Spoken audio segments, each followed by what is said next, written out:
tree that is within thy gates, that thy maidservant and thy maidservant may rest as well as thou.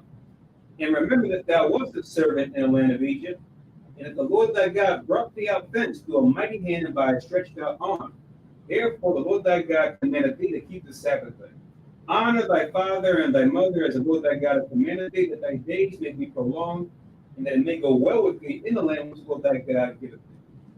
Thou shalt not kill, neither shalt thou commit adultery, neither shalt thou steal, neither shalt thou bear false witness against thy neighbor, neither shalt thou desire thy neighbor's wife, neither shalt thou covet thy neighbor's house, his field, or his servant, or his maidservant, his ox or his ass, anything that is thy neighbor.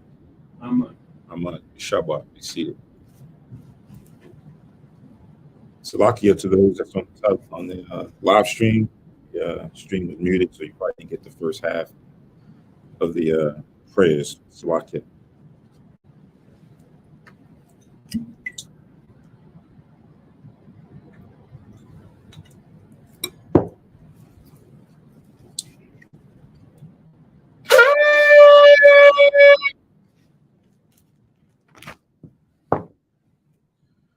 Barakatha Yahweh, Ba'ashem Yahweh Shai, Ra, Nathanawa, Par Yahakapan, Tuwada Amun, La Yahweh, Ba'ashem Yahweh Shai, Ath, Yasha'ala.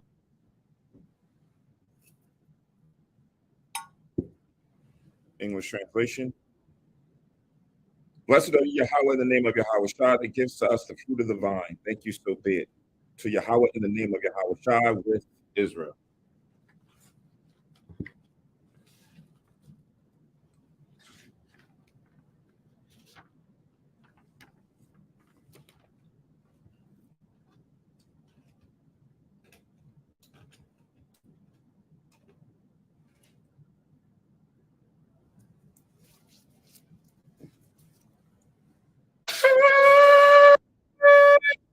Imadu and Rawson stand and face Jerusalem for the opening prayer.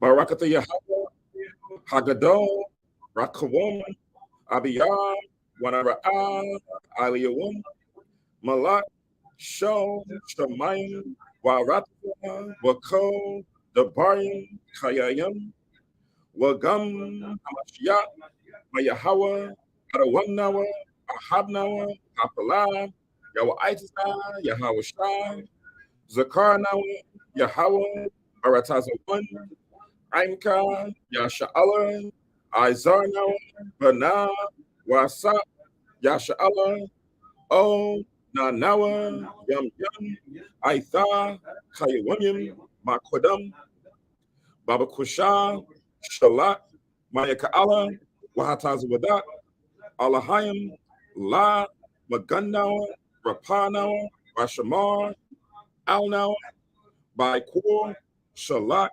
Haroka, Sho, Yahweh Shai, Lanawa, Lalamadnawa, Rabiam, Kakama, Sabawana, Ada'ai, Shal, Dabarka, Bahasham, Yahweh Shai, Fawada, from Yad, Wa'iwalam, Amen. English translation. Blessed are you, Yahweh, the great, merciful, mighty, terrible, most high power, King of heaven and earth, and all things living. And also the anointed from Yahweh, our Lord, our friend, the wonderful counselor, Yahweh Shai. Remember us, Yahweh, favorably, your people Israel. Help us build and gather Israel. Most high, we beg you, right now, like the days of old. Please send Michael and the righteous powers to protect us, heal us, and watch over us. Mainly send the spirit of Yahweh Shai to us to teach us much wisdom, knowledge, and understanding of thy word. In the name of Yahweh Shai, thank you always and forever, so be it. Blessed are you, Yahweh, in the name of Yahweh Shai that gives to us the law. Barakatha Yahweh, Bahashem Yahweh Shai, Asherah, Athalanawa, Hathawara. Blessed are you, Yahweh, in the name of Yahweh Shai that gives to us light to see. Barakatha Yahweh, Bahashem Yahweh Shai, Asherah, Athalanawa, O war, Lara Awa. Blessed are you, Yahweh, in the name of Yahweh Shai that gives us the ram's horn to call the people. Barakatha Yahweh, Bahashem Yahweh Shai, Asherah, Athalanawa, Koran, Ha'ayah, La Korah, Ha'aim. Blessed are you, Yahweh, in the name of Yahweh Shai, that gives to us the olive oil to anoint Israel. Barakatah Yahweh, Bahashem Yahweh Shai, Asherah, Bathalanawa, Hasheman, Zayath, Lamashak, Yasha Allah. Shabbat, be seated.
Right. Shalom. Shalom. Shah Shabbat. Happy Sabbath in Hebrew. To those that's listening, watching from the teleconference and the live stream, this is Hayash Kanas. This is the Sabbath day of the Most High. Most High's will, everybody's in good spirits. Casting all your worldly endeavors behind us on the Lord's Sabbath day. This is kind of like what we will call back-to-back Sabbath. It's kind of beautiful because tonight is the Day of Atonement, and what better way to have a precursor of the regular 7th-day Sabbath, and then all that right on into the Day of Atonement. Usually, when we have like high holy days or feast days in the middle of the week, or other days that now precede like your regular normal day, you got to try to detach from your worldly, whether it be work or other things that you're dealing with, to try to get into that zone. But here on the Sabbath day, we should already be in the zone. So once the sun sets and we go into the Day of Atonement, it should be an easy transition to now coming and reconciling our transgressions, our sin before the Most High. So this is one of those convenient Sabbath days preceding the High Holy Day. All right. So again, this is Hayash Ralakinas. This is the Sabbath day. We are located on Germantown Avenue in Philadelphia, PA, where we teach the law, statutes, and commandments. We teach identity as it pertains to who the Lord's chosen people are. We also teach who all the nations are, right? We teach the whole Bible, dietary laws, moral and civil laws. We teach prophecy, history, fruits of the Spirit, right? All of the things that the Most High wants us to follow in order for us to be righteous sons and daughters in his sight before the nations. So this is a process that we have been going on since the truth has been established. We're coming back in these last days since the late 60s, early 70s, in order before Christ comes back to get ourselves prepared, right? To get ourselves in a manner where we can be those honorable and glorious men and women that the Lord intended us for us to be back when he started our nation.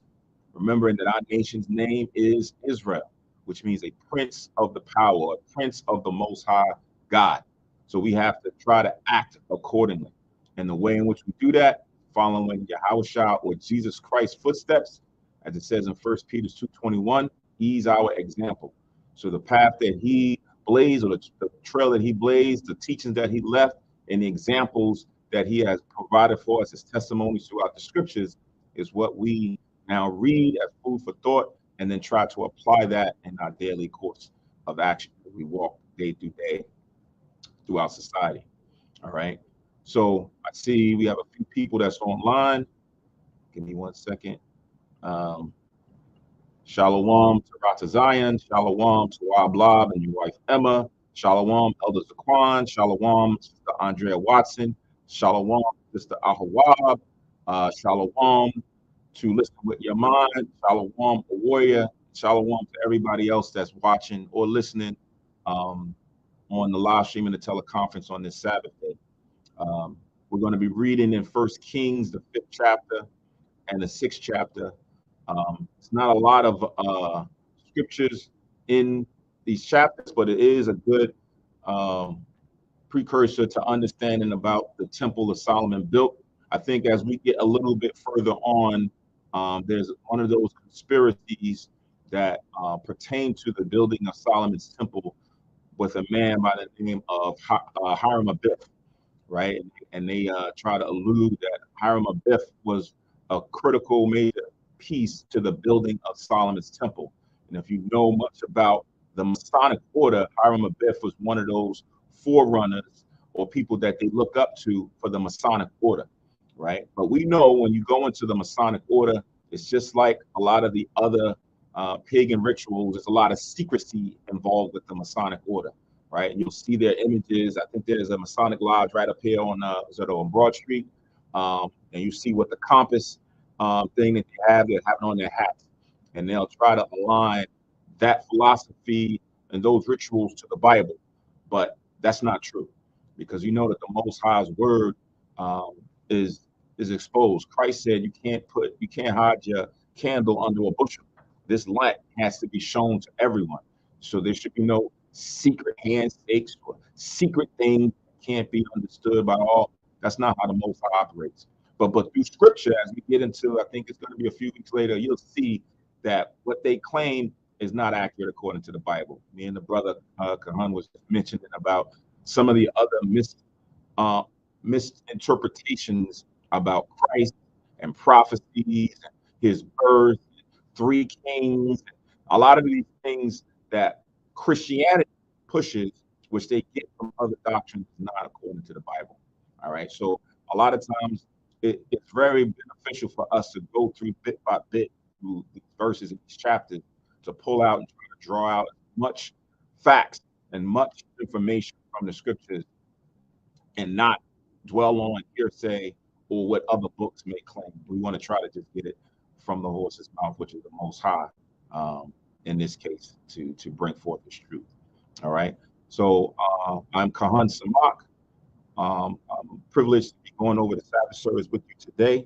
Most High, you got your pens, your Bible, your apocryphas, as well as your mind being open to try to dive into the scriptures. All right. So without further ado, we're going to jump right in. 1 Kings, the 5th chapter, and verse 1.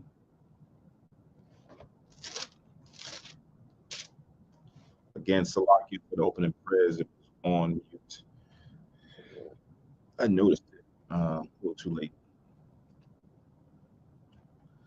So 1 Kings chapter 5 and verse 1, it reads, "And Hiram, king of Tyre, sent his servants unto Solomon, for he had heard that they had anointed him king in the room of his father.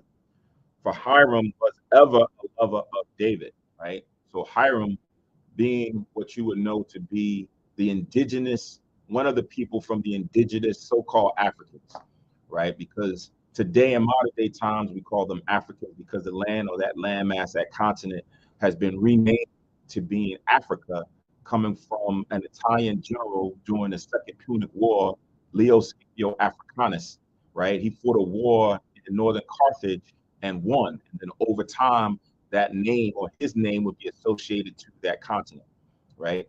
And the original people are known as the people of Ham. And there's different nations that come out of Ham, from the Canaanites, Jebusites, so forth and so on, the Egyptians, or what we know to be the Mizraim, or the Mizraimites, right? These people come out of that lineage. This man here, Hiram of Tyre, he is a descendant of Ham. He's not a descendant of Shem, which we are, right? Just because we all are melanated people, we do not all stem from the same gene pool as far as for our genealogy, right? Who our ancestry. So they have a totally different ancestry than the children of Israel. But as we just read, this man was ever a lover of David. So they had some form of an alliance. They were allies to each other. He was a king in his own right, and David was a king as well. So let's go to 2 Samuel chapter 5. We'll see an account that highlights their dealing. 2 Samuel chapter 5.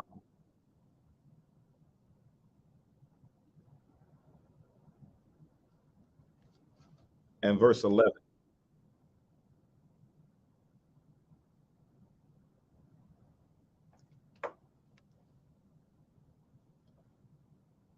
So 2 Samuel chapter 5 and verse 11, it reads, and Hiram, king of Tyre, sent messengers to David, and cedar trees, and carpenters, and masons, and they built David an house. And David perceived that the Lord had established him king over Israel, and that he had exalted his kingdom for his people Israel's sake. So even during David's time, this man, Hiram, was king over Tyre, right? And he had it where he sent down certain things that was necessary to build King David a house. So they had like a bartering system back then, because David would have done certain things and he would have given David things necessary to build his house. So now David is now transitioned and is with the Father, right? But before David went to the Father, he had it in his mind to go and build the Most High house. And we read that several weeks back, how the Lord put the Spirit on the prophet Nathan to go and give clear understanding to David that he would not be able to build a house, but his son would build the house. So David made certain provisions and things as we read the text to prepare his son to do exactly what the Most High had asked. So now here it is. Solomon is the one that's anointed king. Tyre, the king of Tyre, finds out about it and now comes to make a league with Solomon because he loved his father, or had an alliance with Solomon's father, King David. So let's go back to First Kings chapter 5. So that was 2 Samuel 5, 11 to 12, to give the account between Hiram and Tyre. I'm saying Hiram of Tyre and King David and what they dealt with. Now we're fast forwarding to what dealings he has with Solomon. So I'm going to read verse 1 again.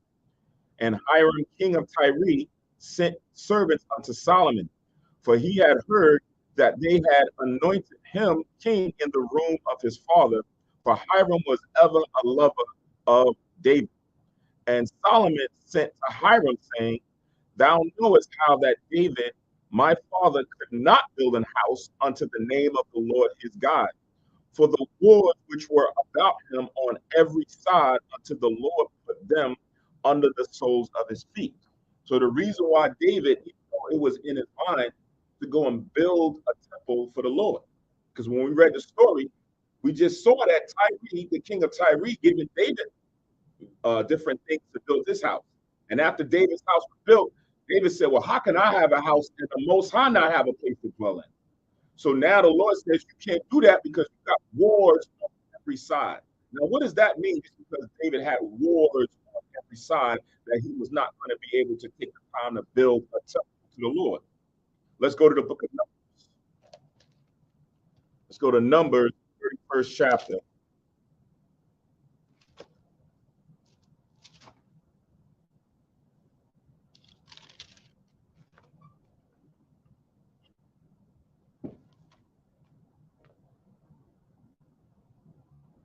And the 19th verse.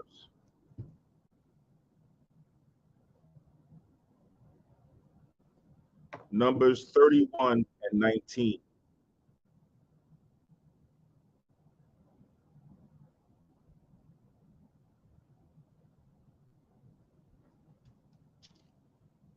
So Numbers 31 and 19, it reads, it says, and do ye abide without the camp 7 days. Whosoever hath killed any person, or whosoever hath touched any slain, purify both yourselves and your captives on the 3rd day and on the 7th day, right? Because this is the law as it pertains to dead bodies, right? So if you're in the midst of war and you're killing the enemy, Now you are unclean for the period of 7 days. On the third day, you have to come and consecrate yourself, and on the seventh day, because that's what the law tells us. We read Nehemiah and Ezekiel. But now here it is. David is at war. So there's going to be constant fighting and constant killing. So the camp, when you read here in the first precept, and do ye abide without the camp. Sometimes you think of a camp like when you're going out into the woods and you set up a tent. When you look at it in Bible concordance, the word camp is also talking about body of soldiers or the body of the people, the congregation of the people. So now in this context, if you are out at war, you cannot come around the congregation of the people. So if King David, who went out to fight wars, was a part of the soldiers that was fighting and killing, he would not be able to come back and tend to the affairs of the building of the temple because he would be unclean. And if you're constantly doing it, then you're constantly unclean to come around the priest to come and give certain orders or whatever it may be to deal with the temple. So the Lord said, David, you can't deal with that because there's too much going on right now, right? So the Lord had to have it where his son would be the one that would set this up. So that's why we see here in the law, it tells you that if you have killed somebody or you come around somebody or a dead body, you are unclean for the period of 7 days. And we understand this for those of us who've been in this truth for a while. You have family members that have transitioned or passed on and you go to their funeral. You cannot physically attend Sabbath day or a holy day, or brothers are going out to camp to teach somewhere and we're teaching in the spirit of Yahushua to the Most High, to the people. You can't come around because Christ said, "Where two or more are gathered, there I am in the midst." So this is the law that the Lord has put down. So you got to stay home, right? You would have to stay away from that holy gathering. So David would just have to has stayed home, but never been able to attend to the affairs of the building of the temple, like we're about to read with King Solomon. All right. So now let's go back to 1 Kings chapter 5. 1 Kings chapter 5, and we're going to read verse 3 again.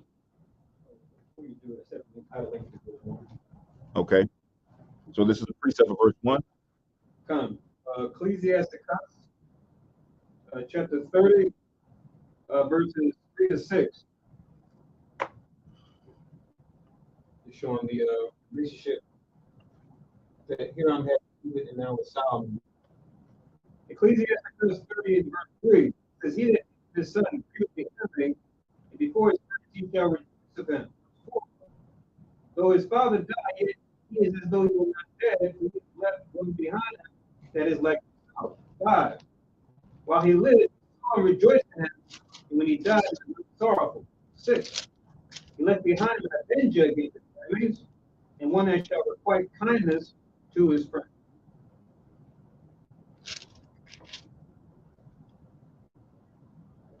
Okay.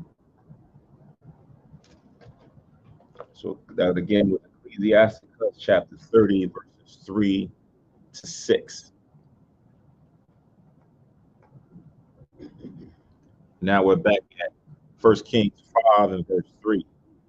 It says, "Thou knowest how that David my father could not build a house unto the name of the Lord his God, for the wars which were about him on every side, until the Lord put them under the soles of his feet," meaning he was now able to go and conquer all the enemies or the nations that were around him. And there still remained some that was in the midst of them, but he had subdued them.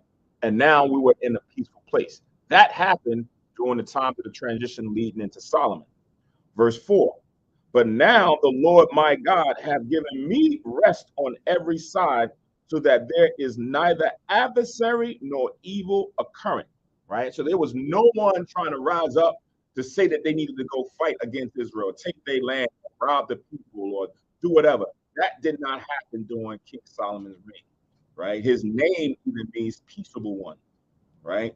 His name, Solomon, in the Hebrew, Shalomah. Right? Just like how we say Shalom, peace. Right? That goes into his name being peaceable. So during his reign, imagine that.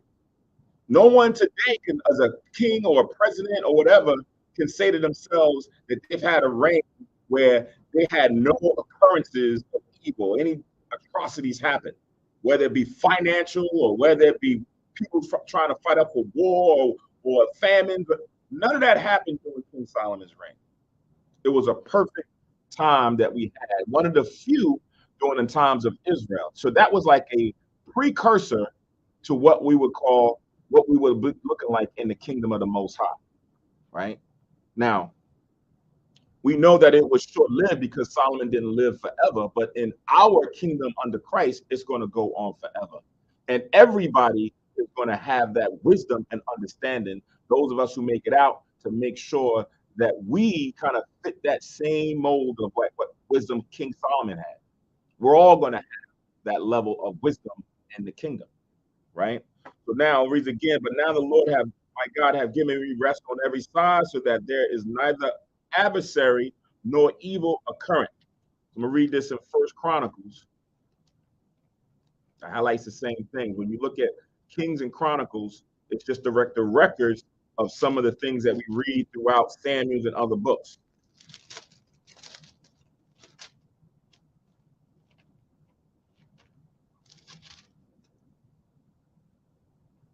So I'm gonna read this in First Chronicles chapter 22.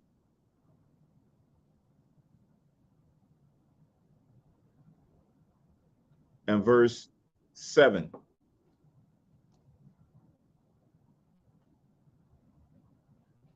First Chronicles chapter 22 and verse 7.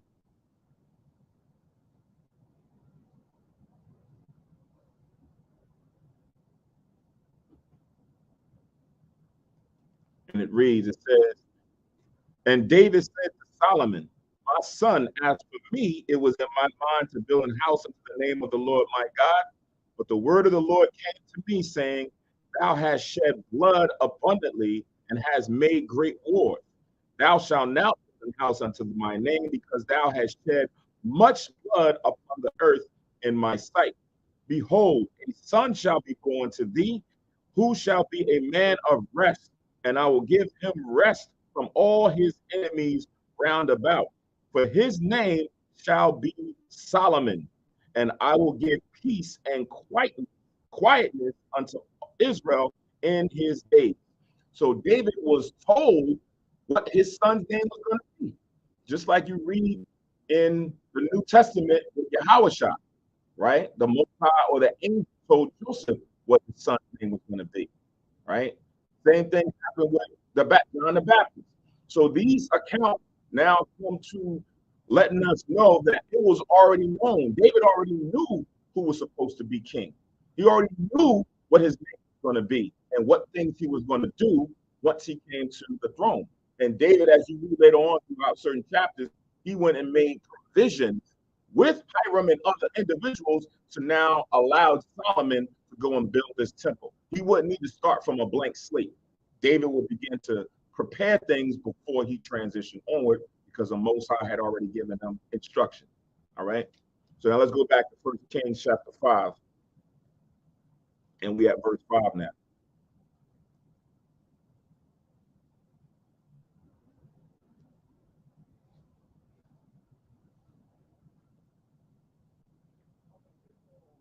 So 1 Kings 5 and 5, it says, and behold, I purpose to build an house unto the name of the Lord my God, as Yahweh spake unto David my father, saying, thy son whom I will set upon thy throne in thy room, he shall build an house unto my name.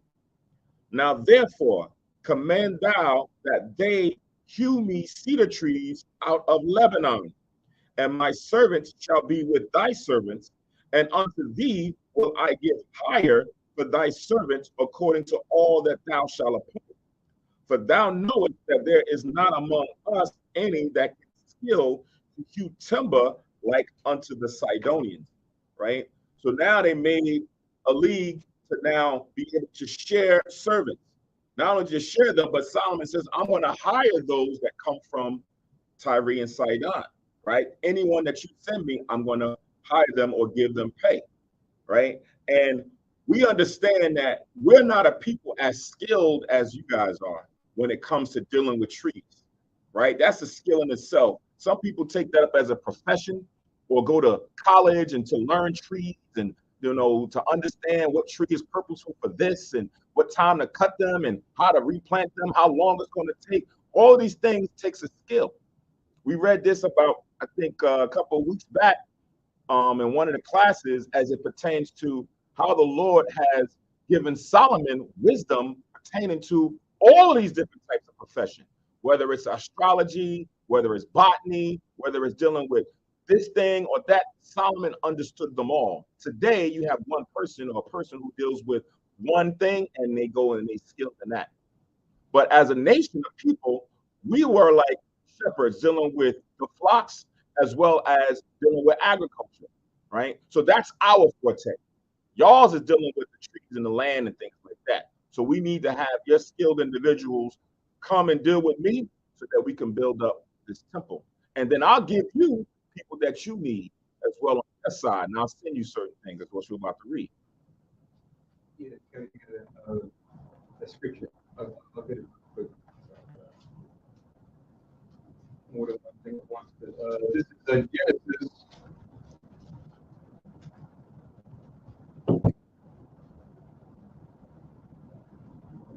Let me start for the No, I'm down to verse 6.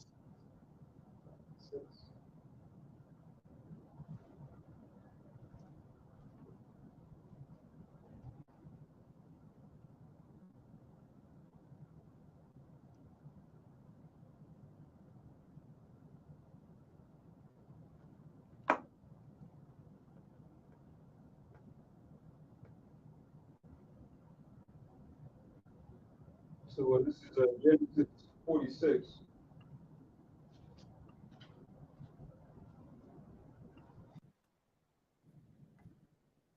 Shalom, elders. Mike's down now. I had to switch.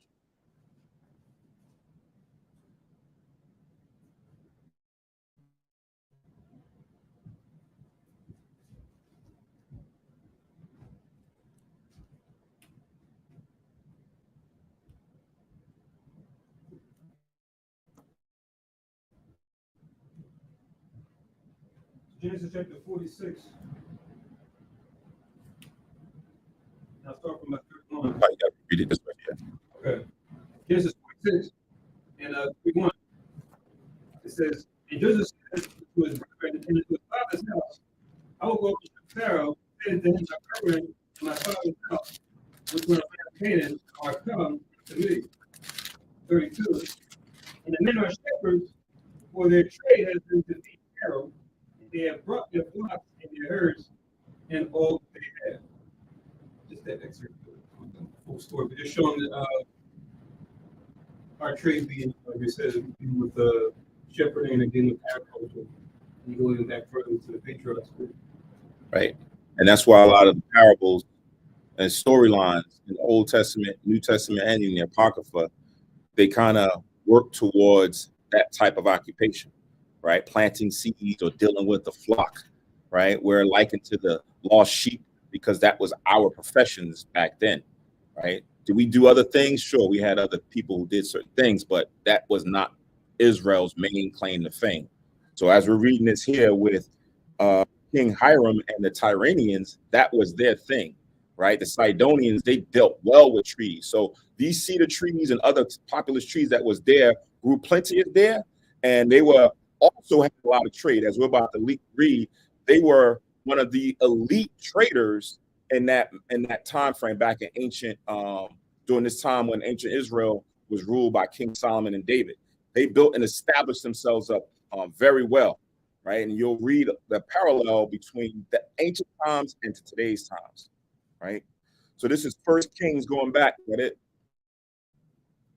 So First Kings chapter 5, verse 7 now. It says, and Hiram heard words of Solomon, and he greatly rejoiced and said, Blessed be the Lord this day, which have given unto David a wise son over this great people.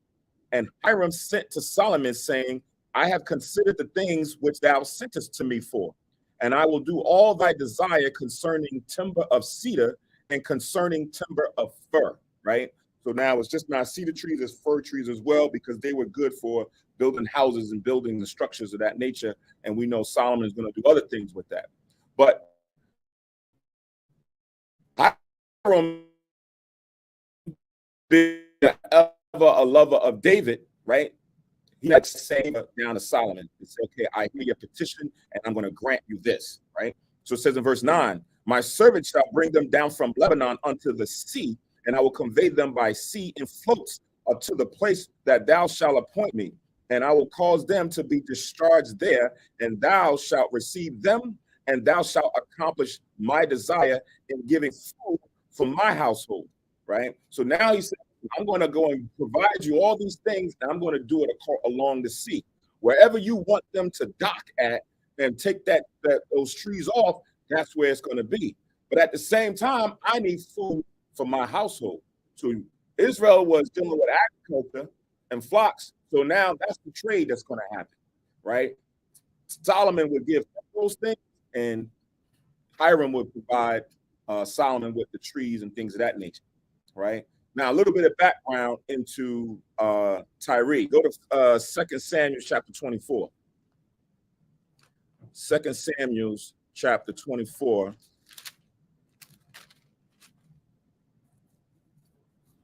And verse 7. Kahan, if you could read that, Baba Kushah.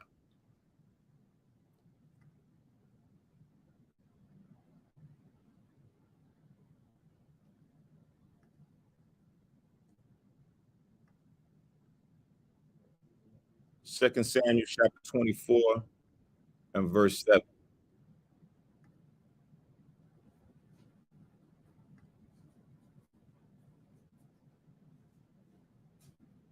Second Samuel 24:7, and came to the stronghold of Tyre, and all the cities of the Hivites and of the Canaanites, and they went out to the south of Judah, even to Beersheba. So when they had gone through all the land, they came to Jerusalem at the end of 9 months and 20 days.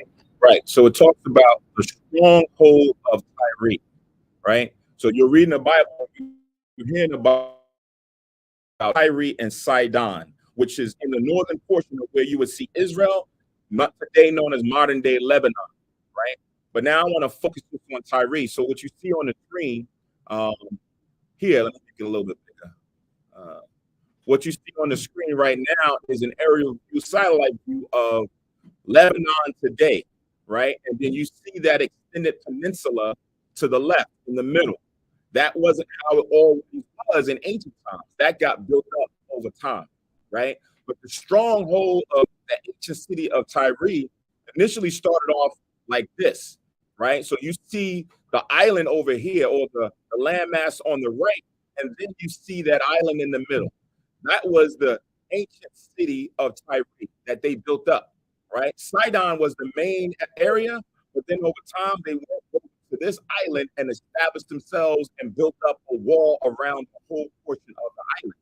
And it made it so that anyone that tried to come up against them, they had a difficult time because they had to come by the sea and they had to go and try to fight against those walls that was around. Now, what they were able to do based on what they had, they were to command the seas because they were now great sea traders. So as we're reading right now with Hiram speaking about how he was going to send down these trees by sea, right? They commanded the sea and they began to control the markets back then. If you look to today's times, and we was watching this, I think it was last week in certain documentaries as it pertains to those who control the waters controls the global market to a certain extent, because you try to get products from different areas. And if you can control the gateways to now boats and ships transporting certain things over the globe, you now control the market. The reason on the Panama Canal and the Suez Canal, Esau was who took the control of now establishing the Panama Canal because it would allow different ships to now go and do tradings without having to go the long way around certain areas. Thing they did in the so-called Middle East with the Suez Canal. And when you look at both of these canals, they're controlled, it appears that they're controlled by the people in the places where they dwell, like in Panama or and Egypt, but Esau has major control over them. So they can dictate what goes through and what doesn't come through, or who gets precedence. Now, bringing it back to this is what they did. They had this island, and it was a major thing. So now when you see that thing in the middle, during the time of King Alexander the Greek, he came and fought against the Tyrrhenians, and he built this bridge. And it took a while for them to go and conquer the Tyrrhenians, the ancient Tyrrhenians back then. So over time, they constructed this thing here. See if it's further down. Right. So at the time, it was just the bridge in the middle. But then during the time of ancient Greeks and Romans, they began to build it up. So you see around it where it says present coastline, that got built up because the water wasn't that deep. So they built it up and they connected the coastline to the island portion of the city. And that's how they was able, first through that bridge, to go and conquer the Tyrrhenians and then connect the whole landmass, right? That's why I showed you the satellite view of what it looks like today. So they extended that over to them. But now, why is this important? Why am I bringing this up? Because the same way that these ancient Tyrrhenians controlled the globe as it pertains to traffic and global markets on ships, the Most High would use them to parallel to today's time with Esau, right? Esau is the one that's controlling the globe. They're the ones that's ruling right now. They have different names, right? You'll call them the modern-day Babylonians, right? Or this is known as Babylon the Great in the last days. But they're also compared to Tyrus. So when you read it in the book of Ezekiel, because America, when you look at North, Central, and South America, it almost resembles Tyrus, right? When you look here, because between North, Central, and South America on both sides is great water land masses, whether it's the Atlantic Ocean and the Pacific Ocean. Then you got the Gulf towards the bottom, right? So there's no easy way for folks to just come in and attack America. And America controls the seas just like ancient Tyre did back then. So when you read Ezekiel 26, you read Ezekiel 27, and it speaks about the king of Tyrus, right? We've gone through this before in the classes. When it speaks about the king of Tyrus and how they control the seafaring trade, and then it jumps to the prophecies of what would happen in the last days, right? Let me get a piece of that right now. Go to Ezekiel 26. Ezekiel chapter 26. So this is how we try to understand the Bible, and we understand some of these prophecies that the Most High has placed in the Bible.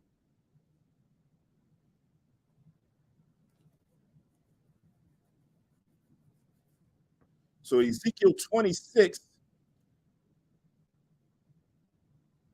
and verse, I'm going to start at 16.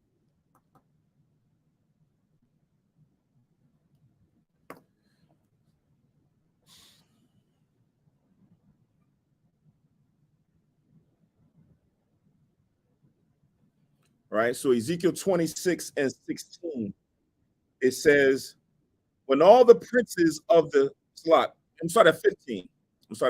My bad. It said, thus saith the Lord God to Tyrus, shall not the isles shake at the sound of thy fall, when the wounded cry, when the slaughter is made in the midst of thee? Then all the princes of the sea shall come down from their thrones, and lay away their robes and put off their broidered garments. They shall clothe themselves with trembling. They shall sit upon the ground and shall tremble at every moment and be astonished at thee. It says, and they shall take up lamentation for thee and say to thee, how art thou destroyed? Thou wast inhabited of seafaring men, the renowned city, which was strong in the sea, she and her inhabitants, which caused their terror to be on all haunt it, right? So we read about the same thing when we go to the book of Revelation about modern day Babylon. Oh, that's what we too. About modern day Babylon, and how Babylon is going to be viewed in the same capacity how Tyrus is viewed. As far as for their downfall, they were conquered by the Babylonians, at least the coastal line or coastal portion of them was conquered by the Babylonians, right? But now in the last days, it would be the same thing as far as for how these people would view them and their downfall. I'm going to get that too. Verse 18. Now shall the isles tremble in the day of thy fall. Yea, the isles that are in the sea shall be troubled at thy departure. But thus saith the Lord God, when I shall make thee a desolate city, like the cities that are not inhabited, when I shall bring up the deep upon thee, and great waters shall cover thee. When I shall bring thee down with them that descend into the pit, with the people of old time, and shall see thee in the low parts of the earth, and places desolate of old with them that go down to the pit, that thou be not inhabited. I shall set glory in the land of the living. Right? So people that came up to trouble or to deal with Tyrus at that time, they haunted them. They went and committed a lot of atrocities and terror upon them. They became a great empire and a great city. Now, this is again the Lord speaking prophetically about Esau or Edom and how people are going to view them as well as them being seafaring men. So now let's go to the book of Revelation to bring this parallel. Book of Revelation.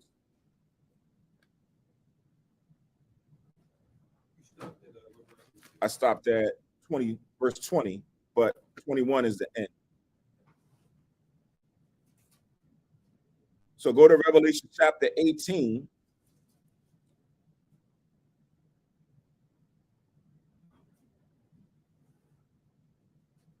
And verse 9.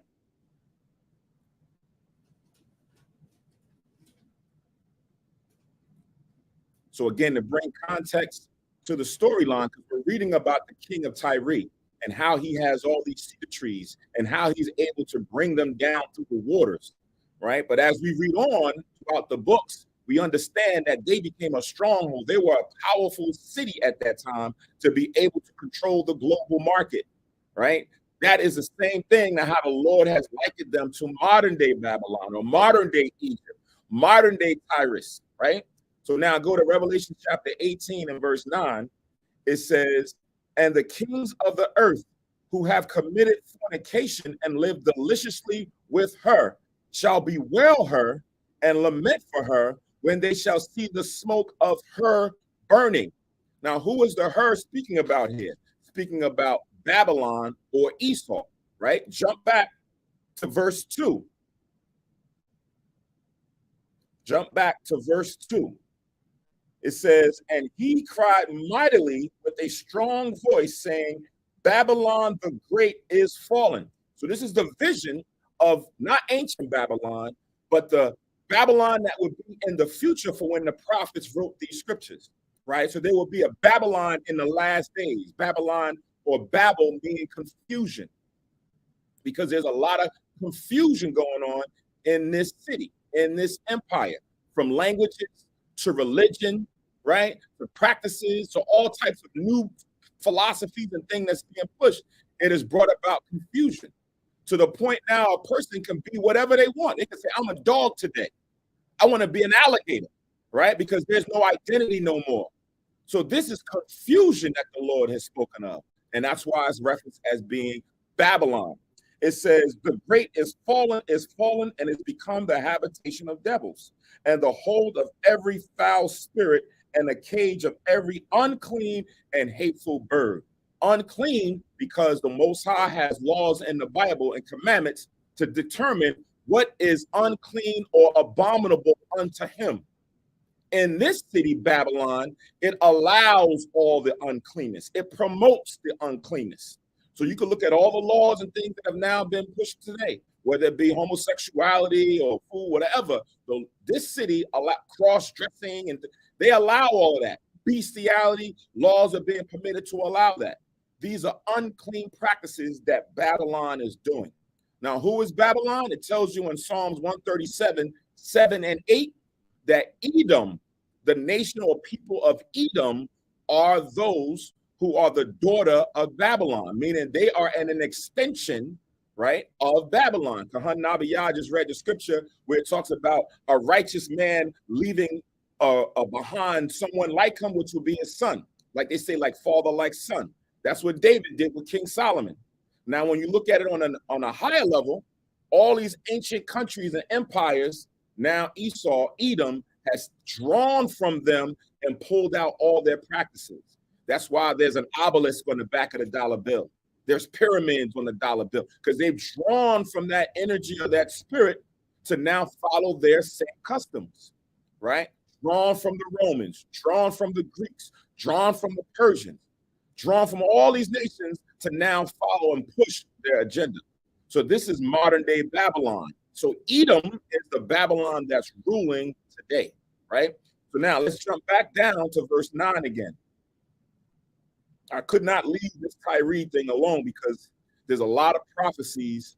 There's a lot of prophecies that's pushed in this in the Bible as it pertains to Esau dealing with certain individuals or countries or nations. It says, verse 9, and the kings of the earth who have committed fornication and lived deliciously with her shall bewail her and lament for her when they shall see the smoke of her burning. So that was described with Tyrus is falling, or Tyrus is falling in the Old Testament that we just read in Ezekiel. Now here in Revelations, it's the same thing that was prophesied back then that was going to happen.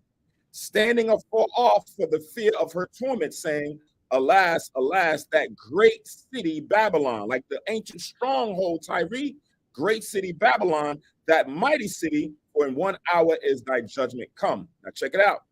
And the merchants of the earth, right? So just like King David right now is doing some trading with Hiram, right? Other nations also did the same thing. They did trading and things with the Tyranians. So now during these last days, modern day Babylon or Esau or Edom, the world is what is now following their lead to do trading and commerce with them. So while the dollar right now, or for a long time, the dollar has been the currency of choice in the global market, or the standard by which they now measure certain commodities. So it says here again, standing afar off for the fear of her torment, saying, alas, alas, the great city Babylon, thy mighty city, for in 1 hour thy judgment is come, and the merchants of the earth shall weep and mourn for her, for no man buyeth her merchandise anymore. Why? Because she has now been disposed as a ruling empire. So no one is going to look and sit in these conferences, sit in these UNs to determine how trading and what certain laws should be passed. It says the merchandise of gold and silver and precious stones and pearls of fine linen and purple and silk and scarlet and of iron wood and all manner of vessels of ivory and all metal vessels of precious wood and of brass and iron and marble and cinnamon and odors and ointments and frankincense and wine and oil and fine flour and wheat and beasts and sheep and horses and chariots and slaves and souls of men. So when we start looking at the news and you saying, yeah, they abducting people and selling them on the markets to go do sex slave and all that, yeah, that's Babylon, right? It's still slave. We're just not talking about when we was in cargo slave ships, but they still have slavery going on in different fashions, selling them off to different areas of the world. Then it says, and the souls of men. So Babylon is looking to sell your soul. That's where that term comes from. Well, he sold out. He sold his soul to the devil, right? That's what they do. They provide you all different kind of opportunities. They advertise different things to you. They say that they can give you this type of money or this type of position, this type of fame, and you look at it and you want it so bad. You can't control your desires and your lusts, and you give into that. You sold your soul. That's what they want to trade, right? That's what they want to market, the minds and the hearts of men and women in these last days. But they are going to fall just like we read in Ezekiel 26. The same narrative about how those who are trading with Babylon, were trading with Tyrus, all now look at them in awe, saying, wow, check them out. They controlled everything, and now look how they've fallen, right? So Edom is now in the same vein and the same spirit as ancient Tyre, or following like the king of Tyre, how he's controlling the seas with global market. I had a picture. You could Google it. There's a global map that shows you all the ships that go throughout the whole earth, right? Coming from China all the way to Africa, to Europe, going across the seas, to the Americas, and then going throughout the Pacific, right? It shows you that whole thing. And Esau is at the cusp of all of that, right? That's why right now when something happens, they speak about sanctions being imposed on certain nations. Who pushes sanctions? Sanctions saying, and listen, you can't trade with this person no more. Nobody trade with that individual because they control the market. They control the seas, right? Yeah, kind of. I want to go back and check out that history, but it was not too long ago they had in the Suez Canal. They kept talking about that ship Evergreen. Remember, it was the some time, and the one got stuck. People trying to figure out, okay, what's the big deal with Evergreen? What's the whole Suez Canal? So like this top kind of became national news in that situation. People start questioning, and you're talking about, who has power with the seas, and by power with the seas, extension, trade over and things like that. Right. Exactly. So that's what they did back then. Now this is another modern day picture, so you can see all of these areas where a lot of ships and things could come and dock and make their trade. So imagine that this back then, when this wasn't connected and it became a strong city, they would be able to now control and dictate what was going on throughout the Mediterranean, especially the types of wood and things that they had in their area to now pay, to put a limit, like, how they speak of supply and demand. They can control and dictate what type of price would be on certain things, right? But they was a stronghold city, as we read in the Bible in 2 Samuel, and as you read on throughout the Bible, speaks about their prominence. All right, so let's go back. Quick detour about what we read here in 1 Kings 5 and 9 about how they conveyed these trees on the sea and in floats and brought them down. That would then blow up, and that would make them, and they were already a very strong city. So now 1 Kings 5 and 9 again, and then we'll move on. It says, my servants shall bring them down from Lebanon unto the sea, and I will convey them by sea and floats unto the place that thou shalt appoint me, and I will cause them to be discharged there, and thou shalt receive them, and thou shalt accomplish my desire in giving food for my household. So Hiram gave Solomon cedar trees and fir trees according to all his desire. And Solomon gave Hiram 20,000 measures of wheat for food for his household, and 20 measures of pure oil. Thus gave Solomon to Hiram year by year. So this was a constant trade that was going on for the time period that Solomon was using his men, as well as the actual resources that he was providing. He was providing him with these measures of wheat, 20,000 bushels. So man, that's a lot that's now going to his household every year, right? It says, and the Lord gave Solomon, verse 12, wisdom as he promised him. And there was peace between Hiram and Solomon, and they two made a league together. So I think it was the last time we did Kings, we read about how Solomon also made a league with the king of Egypt at that time and took his daughter to be his wife. And we read in chapter 9 how the king of Egypt went out and fought some wars and conquered a city and brought that, or gave that city to his daughter and Solomon went and built it up. So Solomon had different alliances with some Hamitic people, right? They gave homage to the Most High and to him as being a great nation. They didn't want to come up and fight against them.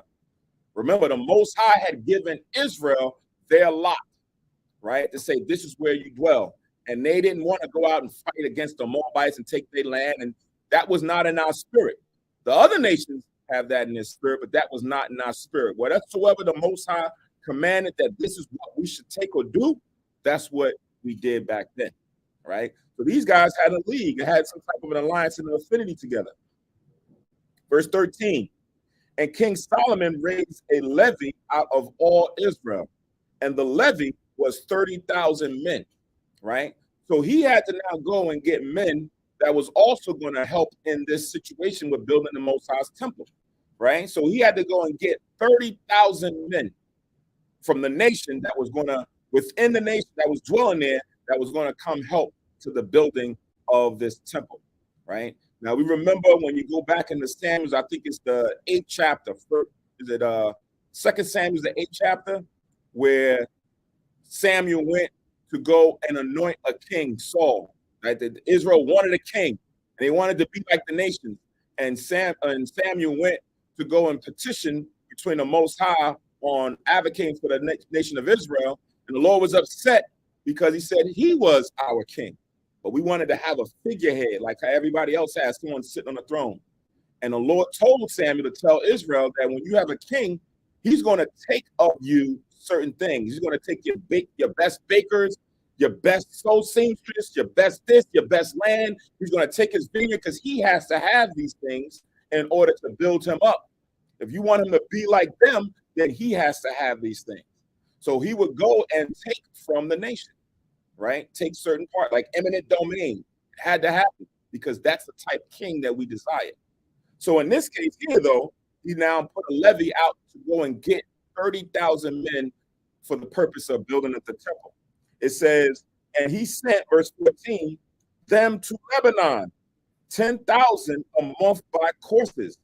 A month they were in Lebanon and 2 months at home.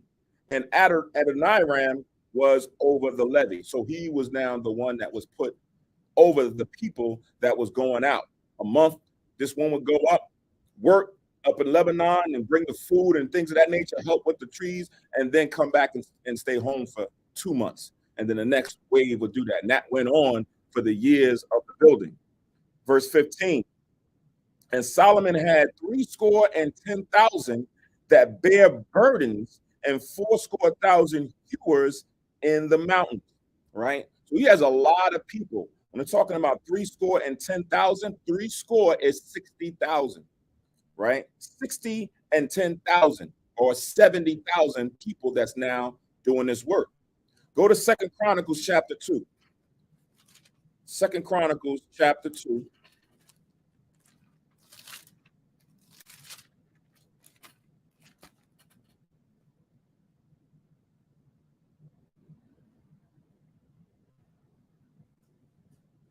And verse 17. Yeah, I like to see that map too. Say again?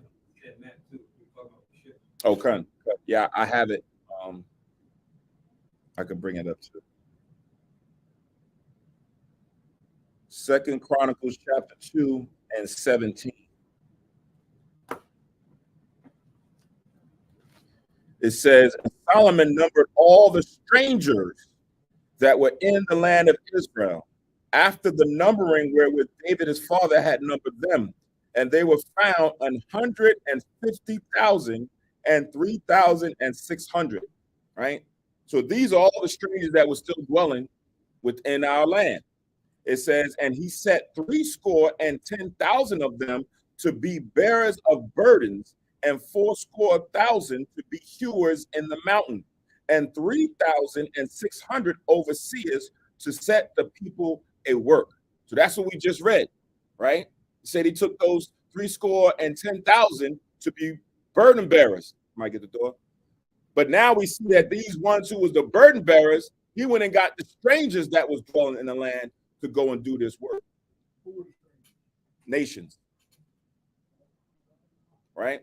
To go and now do this work for building up the temple. Same thing like how, they used us, but we wasn't getting paid, right? Same thing how they was using us, but we didn't have 2 months off for work, right? Guys going for 1 month and chill out for 2.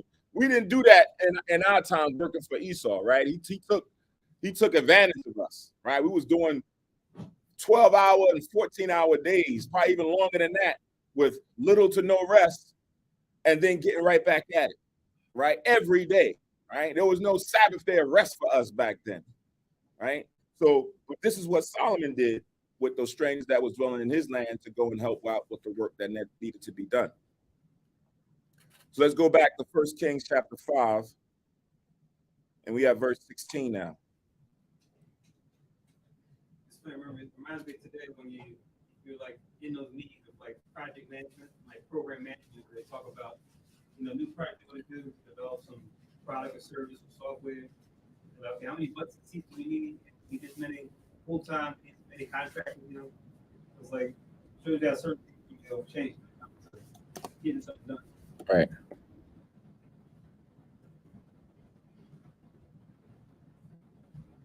Mm.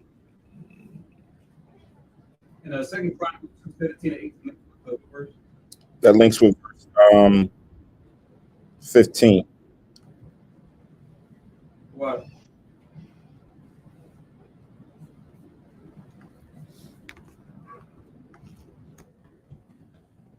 All right, so we're at verse 16 now. It says, but the chief of Solomon's officers, which were over the work, 3,300, which ruled over the people that wrought in the work, which we just read, right? We just read the same thing in that 18th verse in Second Chronicles. And the king commanded, and they brought great stones, costly stones, and huge stones to lay the foundation of the house. And Solomon's builders and Hiram's builders did hew them and the stone quarrers, so they prepared timber and stones to build the house, right? So now when you look at, it's not like how people build these structures today, right? You go and build a house, the house is built in like maybe a month or 2 months, 3 months, right? When you're doing the foundation and your house is of, good structure, you got to lay the stones, and you'll see now people do the cement, and the land has to be leveled. It has to now settle. So once you do it, you have to leave that alone for a period of time, right? You got to leave that alone for months to a year before you start building structures, because you want to make sure that it settles, right? And then you go and start building. Today, we don't do that. That's why over time, when you look at people's houses, you start seeing cracks in the ceilings and things over here, and the things are starting to drip because they don't have a good foundation. They don't allow time to take place in order for things to settle. So when we read in the scriptures about, things taking years to build, right? Because they built them to last, right? Against the elements, against the times and the shifting. They wanted to make sure that everything would stay firm. Today, it doesn't happen, right? You see a whole structure come up in, 4 months. Sometimes when I travel and I come back, I see it. I'm like, yo, where did this come from? They built that within about a month and a half that I've been going. What the heck is going on? But that's not how things was happening. So you read about, even when you read after the temple, because, there's several versions of the temple. You had the tabernacle. Then you have what we're talking about now with Solomon's temple for the Most High that's being built. Then that was destroyed by the Babylonians. Then Ezra and Nehemiah, and they went and rebuilt the temple the same way that King Solomon did it, right? That's what it tells you. That temple lasted up until the times of the New Testament when you read with King Herod and them. They went and then added on to that, right? And then that took a whole lot of time.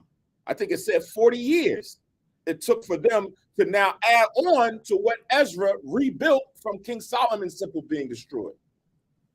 Some of that was because of the hindering of the other nations. Say again? Some of it was because of the hindering of the other nations. No, you're speaking about during the times of Ezra and Nehemiah. I'm talking about with doing Herod. No, you spoke of the second time they built the house, didn't you? Yes, I said the first time was the tabernacle that Moses had in the wilderness. Then that stayed, and we kind of was mobile with the Ark of the Covenant and where we set up the sanctuary. King Solomon is what we're reading about now. Then the Babylonians came and they destroyed it, right? So then over time during the Persian Empire, Cyrus allowed us to go back and rebuild with Nehemiah. During that period of time, that's when they was trying to delay and hinder and said, you can't let them do that. But we built it, right? Now, after it was built, it lasted up until the times of the Greeks and the Romans, right? Because that's where, when you read the Maccabees, Antiochus would send people into the temple to go and get some of the holy relics, some of the holy artifacts. Then you had wicked men, priests, Menelaus, and all of them that led them in there, right? And the Most High said, normally I wouldn't let them come in here, but because y'all wicked as hell, I'm allowing them to do it, right? You are a reflection of what I'm allowing to the temple. But that stayed through the Greek Empire to the Romans. Then when Christ comes on the scene, the temple is still there. That's where he goes in and he's reading out of the Torah or the Tanakh, and it's still going on. But there's a storyline in there where Christ says that this temple was going to be destroyed in 3 days. and to let you know that he was talking about himself. And they questioned and said, hold on, this temple took almost 40 years to build. What are you talking about? How are you going to destroy it in 3 days? Talking about. He wasn't talking about the actual building.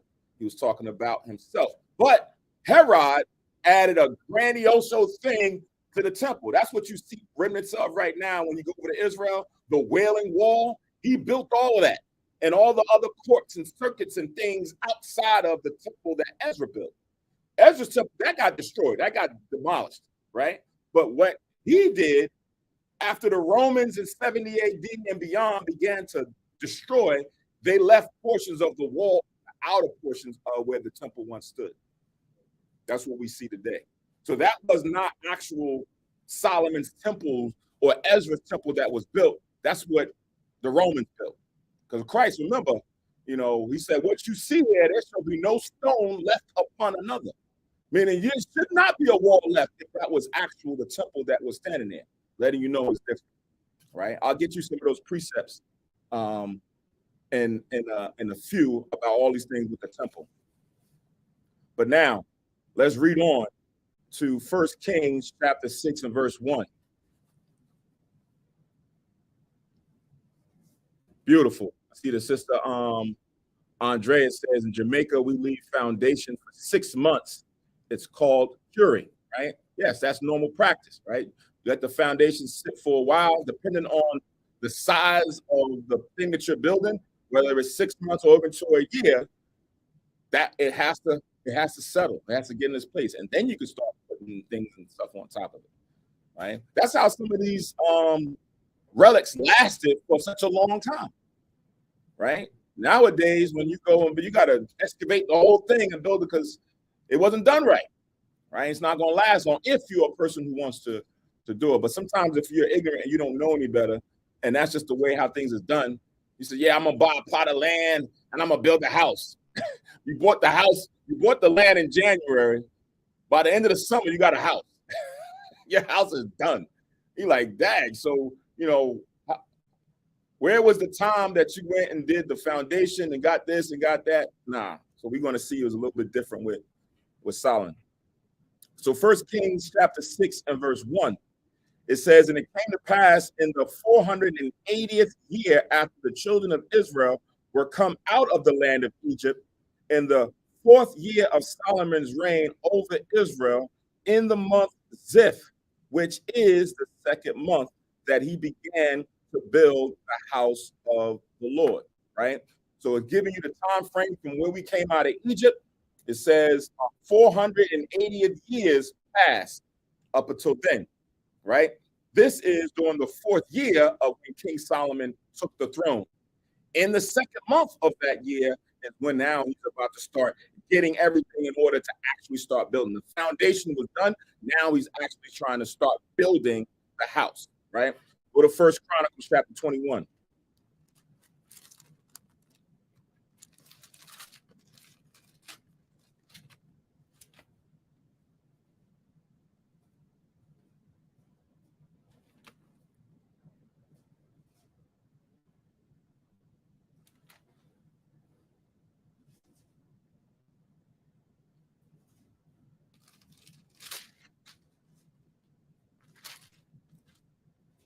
Go to 1 Chronicles chapter 21, and I'm going to start at verse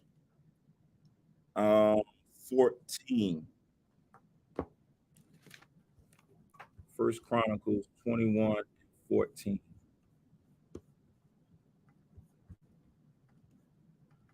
Oh, and the first Samuel 8. Right.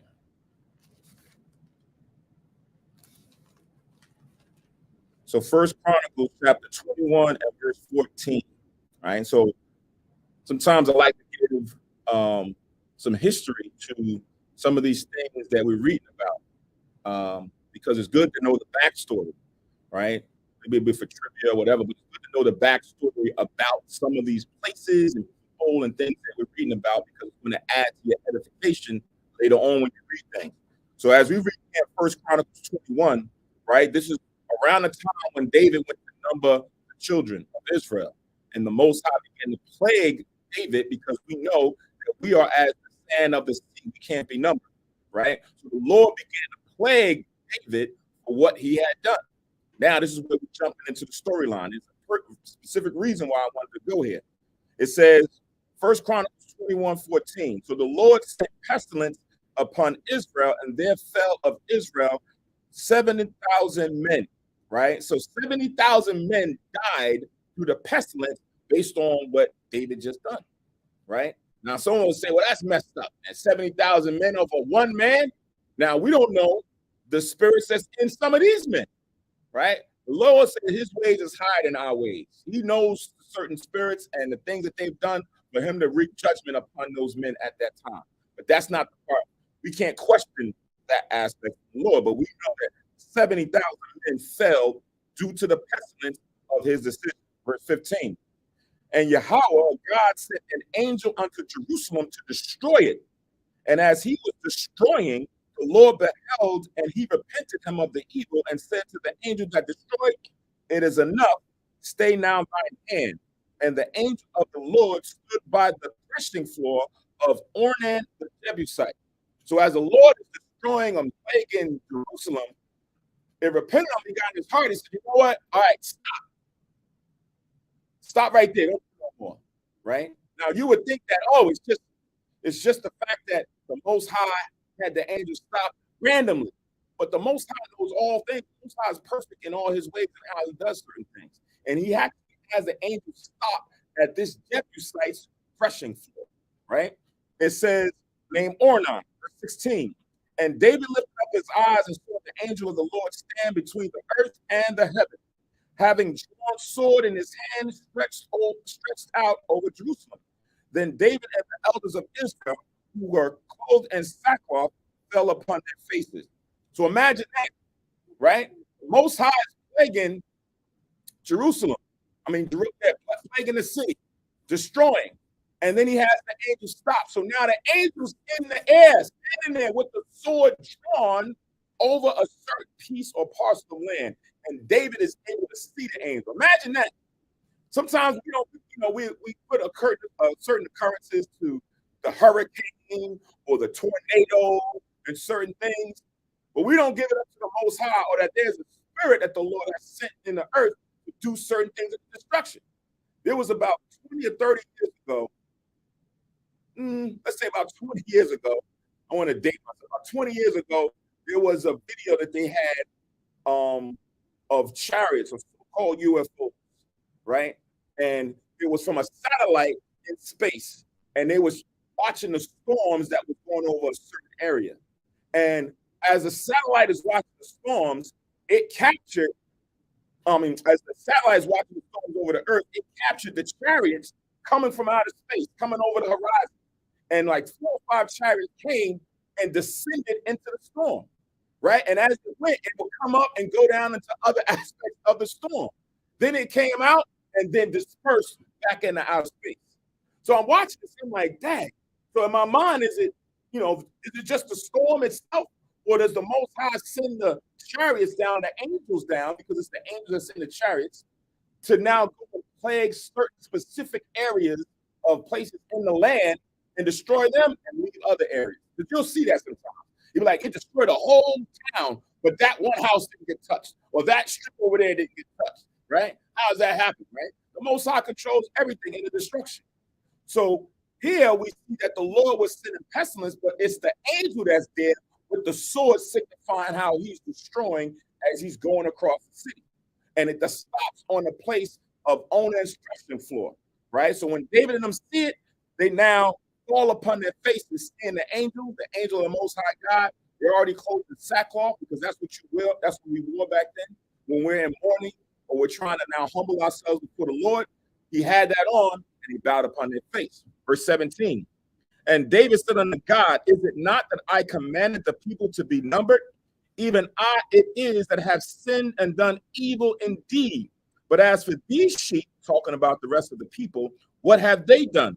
Let thine hand, I pray thee, O Lord my God, be on me and on my father's house, but not on thy people, that they should be plagued. Right? So he's looking to take the weight upon himself and his household, and to pardon the rest of the nation. Moses wanted to do that. Paul wanted to do that. Yahushua did that, right? To say, hey, don't put it on them, let it all be on me. Verse 18, then the angel of the Lord commanded Gad to say to David that David should go up and set up an altar unto the Lord in the threshing floor of Ornan the Jebusite. So the Lord commanded that David now go set up an altar right there at that place where the angel of the Lord stopped. It says, and David went up at the saying of Gad, which he spake in the name of the Lord. And Ornan turned back and saw the angel, and his 4 sons with him hid themselves.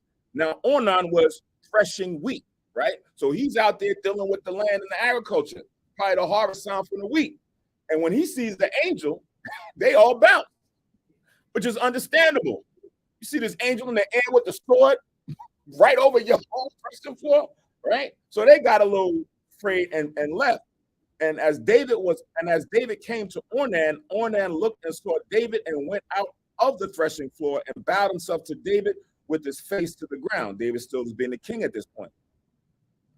Then David said to Ornan, grant me the place of this threshing floor that I may build an altar therein unto the Lord. Thou shalt grant it me for the full price, that the plague may be stayed from the people. So he said, listen, I want to purchase this piece of land here to go and worship before the Most High as an atonement for Israel, right? I'll pay full price. I don't want you to give me a deal. I don't want nothing because of who I am. I'm going to pay the value of what it is. It says in verse 23, and Ornan said unto David, take it to thee, and let my lord the king do that which is good in his eyes. Lo, I have given thee the oxen also for burnt offering, and the threshing instruments for wood, and the wheat for the meat offering, I give it all. So Ornan is like, look, take it, man. You ain't got to pay nothing. Just take it. Matter of fact, I'm going to give you the animals to sacrifice with, right? Do whatever you want to do, right? Because he's seeing this angel and he know who King David is. He don't want no parts. Hey, man, just take it. Verse 24, and King David said to Ornan, nay, or la'ah, meaning no, but I will verily buy it for the full price. For I will not take that which is thine for the Lord, nor offer burnt offerings without cost. So it was for the Most High. He wanted to make sure everything was done with perfect weight and balance, perfect measure, right? No cutting corners, no side deals because of who I am, right? Sometimes you want to get something that's for you. You get a good deal on it. You say, oh, I'll get it to the Most High. Lord, no, that's not good practice, right? If you want to give to the Lord, you give to the Lord, right? It's not good to say, I got this for free from him, but now I'm going to give that to the Most High, right?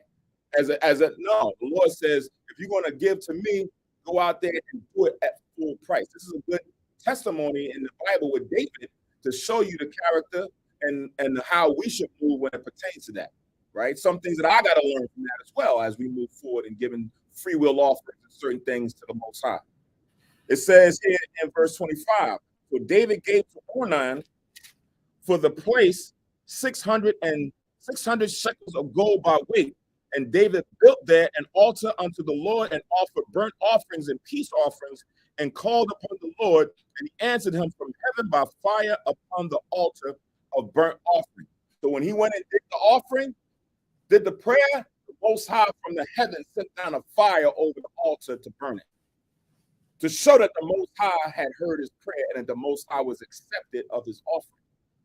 Imagine that, right? You have the Most High. You ain't talking about it came from this, it came from out of the heavens, a fire that just now comes from out of space, down onto the earth, onto your altar to now consume it. That's beautiful, man. Some of these men and women, when they were in the space or the place where the angels are, and it was for their fortune, I could just imagine walking away from that, knowing that you just seen the angel, or the angel just brought you good tidings, or this happened to you, the angel came and defended you, right? You have to be charged up after that, right? If you was a person who was, if it's a scale of 1 to 100, and you was like on 50 or 40 or 65, and now that just happened to you, you should be on 80, 85, 90, Because now you know the Lord is working with you. There's no debate. There's no, I think this is happening. I think no, the Lord just showed you by sending the angel and confirming it with action. In these last days, the Most High don't manifest as openly with the angels as he did back then. Now it's a lot on faith, right? Now it's a lot to the testimony of our faith to go and do these things for the Most High, right? So now, let me finish reading up. It says, and the Lord commanded the angel, and he put his sword again into the sheath thereof. So all the while David is doing this, the angel still got his sword out. He's going and talking to Ornan, and they going and doing the purchase of the exchange. He's setting up the altar. The animals is being sacrificed on his sword is still out. It ain't done yet until the Most High accepts of the offering. Once the fire came down, and the Lord said, "Okay, cool, whichever angel it was, he'll give you a name. Put your sword back in his sheath." All right, now it's good. It says, at that time when David saw that the Lord had answered him in the threshing floor of Ornan the Jebusite, then he sacrificed there for the tabernacle of the Lord, which Moses made there in the wilderness, and the altar of the burnt offering were at the season in the high place of Gibeon. So that's where it was at before time, right? Now, why does Samach go through this whole thing? You know, some people Samach just like to read scriptures, man. Just like to just go off on tangents and read scriptures. No, because this is important in understanding what we're reading with King Solomon, right? Now go to 2 Chronicles chapter 3. 2 Chronicles chapter 3 and verse 1. 2 Chronicles chapter 3 and verse 1. Somebody read that.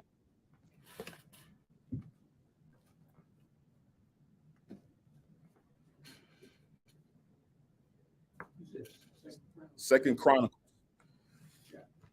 chapter 3 and verse 1. 2 Chronicles chapter 3 and verse 1. Then Solomon began to build the house of the Lord at Jerusalem and Mount Moran, where the Lord appeared unto David his father, and the place that David had appeared in the threshing floor of Armon the Jebusite. Right. So now it says this is where Solomon built the temple. Right. So you just read in First Kings, the 6th chapter, already building the temple in this area on the 4th year of his reign. In the 2nd month, he's building and just goes into the building.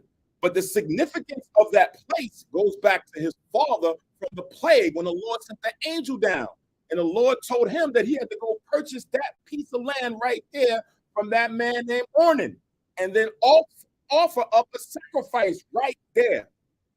Fast forward after that. Here is Solomon about to build the temple of the Lord at the same spot. It held significance, right? The Lord chose that spot, not David, right? The Most High chose that spot. So it makes sense that Solomon go and now follow tradition and go build the temple right at that same location, right? So that's why it's good to know and correlate the backstories to these events so that you can see the clear picture, right? Now, let's go back to 1 Kings chapter 6.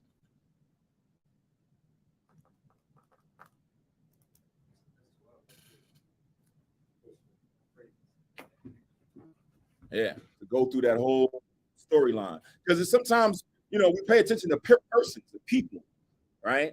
But land and cities also hold certain relevance as well, right? So when you go into lands and areas, you read about where Abraham went and did this with his son. Wow, that's associated with that, or when David did this over here in this city and it was called that. And you fast forward to the time of Yahushua and they in the same area and something significant that's relevant happens. If you don't correlate the two, you just think that it's something random. But no, there's a spiritual connection with some of these things that takes place throughout the Bible. That's why the beauty of here a little, there a little, that's written in Isaiah 28, right? 9 on down, holds a lot of weight. Pull the pieces together. Another big one, we discussed it when we were reading through it back in Genesis. But I know Bethel, for example, House of Bread, House of God, I think. That city being significant, you go back to Genesis, where it talks about where Jacob saw the ladder going up and down forever. He moved up and down, so he rested his head there. He said they called that place Bethel, but of course, at that time, it wasn't known as Bethel. That was before we were a nation. So that city would have significant later on in the future. It's like another big example for our forefather Jacob, where he rested his head on the ladder, going up and down. Just showing you, like we were talking about, how the Most High have things happen in the past with certain forefathers, later on there'll be a significant place for the city or another major event. Khan. Shalom, Yarapaz, and your comment there is accurate. That's true.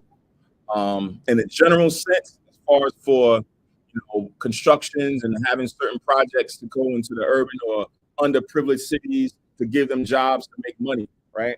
That's well and true, and we need that in certain areas to give opportunities to our youth or to certain so they can get out of the streets and have a legal way of making money, right? Unfortunately, how that comes to be, right? Because there's terms like third world countries, right? And you're like, third world country. How does a country become third world? I always joke about what's the second world.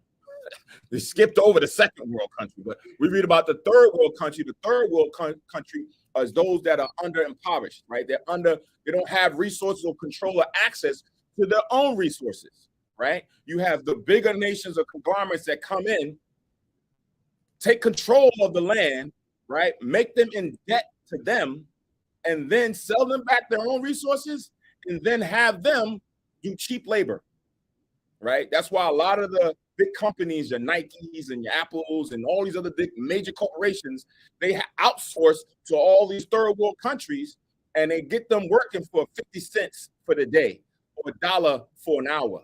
And one would say, when you're in a third world country and you have nothing, and these big companies come in and say, hey, we're going to set up a plant right there, right? And then you see them building and says, yeah, we're going to be hiring in like 6 months. Yo, we can go make some money. And they're making money.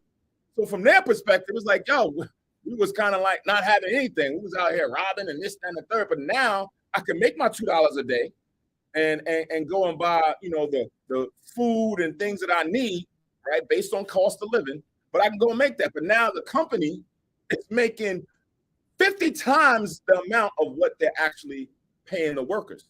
That's an unfair, just balance, right? That's why the Lord has that in the law about having proper just weights and balances so that these things don't happen. But that's what happens in certain environments. So you would think if you look at it from one lens, yes, people are working and it's necessary, it's needed.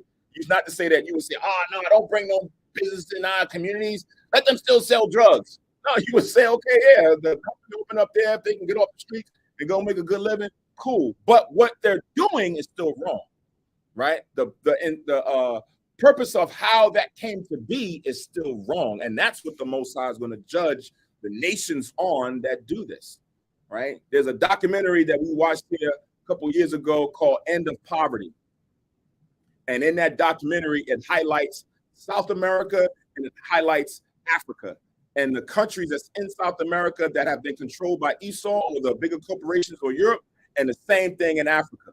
The normal things that we use today, whether it be Lipton tea or Domino sugar or whatever, these are the major companies, and Dole pineapples that we was reading about with Hawaii. These are the major conglomerates that come in, covet your land, take your land, like it says in Micah 2:2, and then use it, and they become the gatekeepers to do trade. And that's how they control the global market, right? It's their system. It is what it is. So we're just getting the crumbs, as Yahushua described in, I think it was Luke 16, right? We're just getting the crumbs that's being left out there until the time of reckoning comes. It's interesting that documentary turns on two of the three main areas that they refer to as the global South. Right. It's like another third world country type title, where it's like global South, the South, down, right? Right. So it's like people are down. They include, like I said, Central South America, Africa, I think they say Southeast Asia.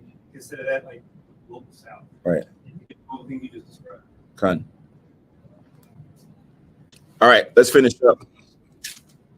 So this is 1 Kings chapter 6. We have verse 2 now. It says, "In the house which King Solomon built for the Lord, the length thereof was 80 cubits, and the breadth thereof 20 cubits, and the height thereof 30 cubits. And the porch before the temple of the house, 20 cubits was the length thereof, according to the breadth of the house, and 10 cubits was the breadth thereof before the house." So now you're getting the actual specific dimensions of the structure of the building, right? So now if it was to be replicated or duplicated, right, you have certain aspects of the structure, length, width, height, right? It says, "And for the house, he made windows of narrow lights," right? So now it's talking about windows of narrow lights. I'll probably pull up a picture in a little bit where it has on the top portions of the temple, there's like cut out carvings of windows. Not like your window you go in your apartment, but it's just like vents at the top because we had certain incense burning and things in the temple. So it would be able to go out through the windows of the temple. It says, "And against the wall of the house, he built chambers round about, against the wall of the house round about, both of the temple and of the oracle. And he made chambers round about." So now you read about the temple, and then it talks about the oracle, right? Now the oracle is going into what we read about in Leviticus, the 16th chapter, right? We might touch on that tonight for the Day of Atonement. We'll normally read it, but that's going into the holies of holies, right? That's the most sacred part of the temple. That's where the Ark of the Covenant would dwell, behind a curtain or a door, right? The Ark of the Covenant is going to be behind this or in the oracle. And that's what the Lord tells us in the scriptures, that he would come and sit upon the mercy seat and commune with the high priest, right? The angel of the Lord would come and sit upon the mercy seat on the Ark of the Covenant in the holies of holies, or the area known as the oracle in the temple, and commune with the priest, right? So this is where he's now putting in the blueprints of him making this temple, right? We'll pull up a picture in a minute. It said, "The nethermost chamber was 5 cubits broad, and the middle was 6 cubits broad, and the third was 7 cubits broad. For without in the wall of the house, he made narrow rests round about, that the beam should not be fastened in the walls of the house, so that it could just rest there," right? You'll see that in some old houses where you have a beam and it's sit on like a slit, and you rest the beam. And these beams, the beams to the house is like a major support, right? If you deal with house building and you go into how you have certain structures, you may have a beam over here and a beam over here. If that beam is compromised, or that beam is rotted or deteriorated, or water seep through, you got to take that out. That's a major thing. And usually beams are like 4x4 or 6x6 big thick things that's now giving you structure within the confines of your actual house or the building, right? I think with the Empire State Building, when the Empire State Building, when it was been blown up, right? They were saying that the Empire State Building, not the Empire State, the World Trade Center, World Trade Center. They said that the structure within the World Trade Center was able to withstand like anything, right? The columns and things that's inside of it was supposed to be that the normal things that would bring down wasn't going to bring down the Empire, the World Trade Center. I'm going to keep saying Empire State, but wasn't going to bring down the World Trade Center. Say again.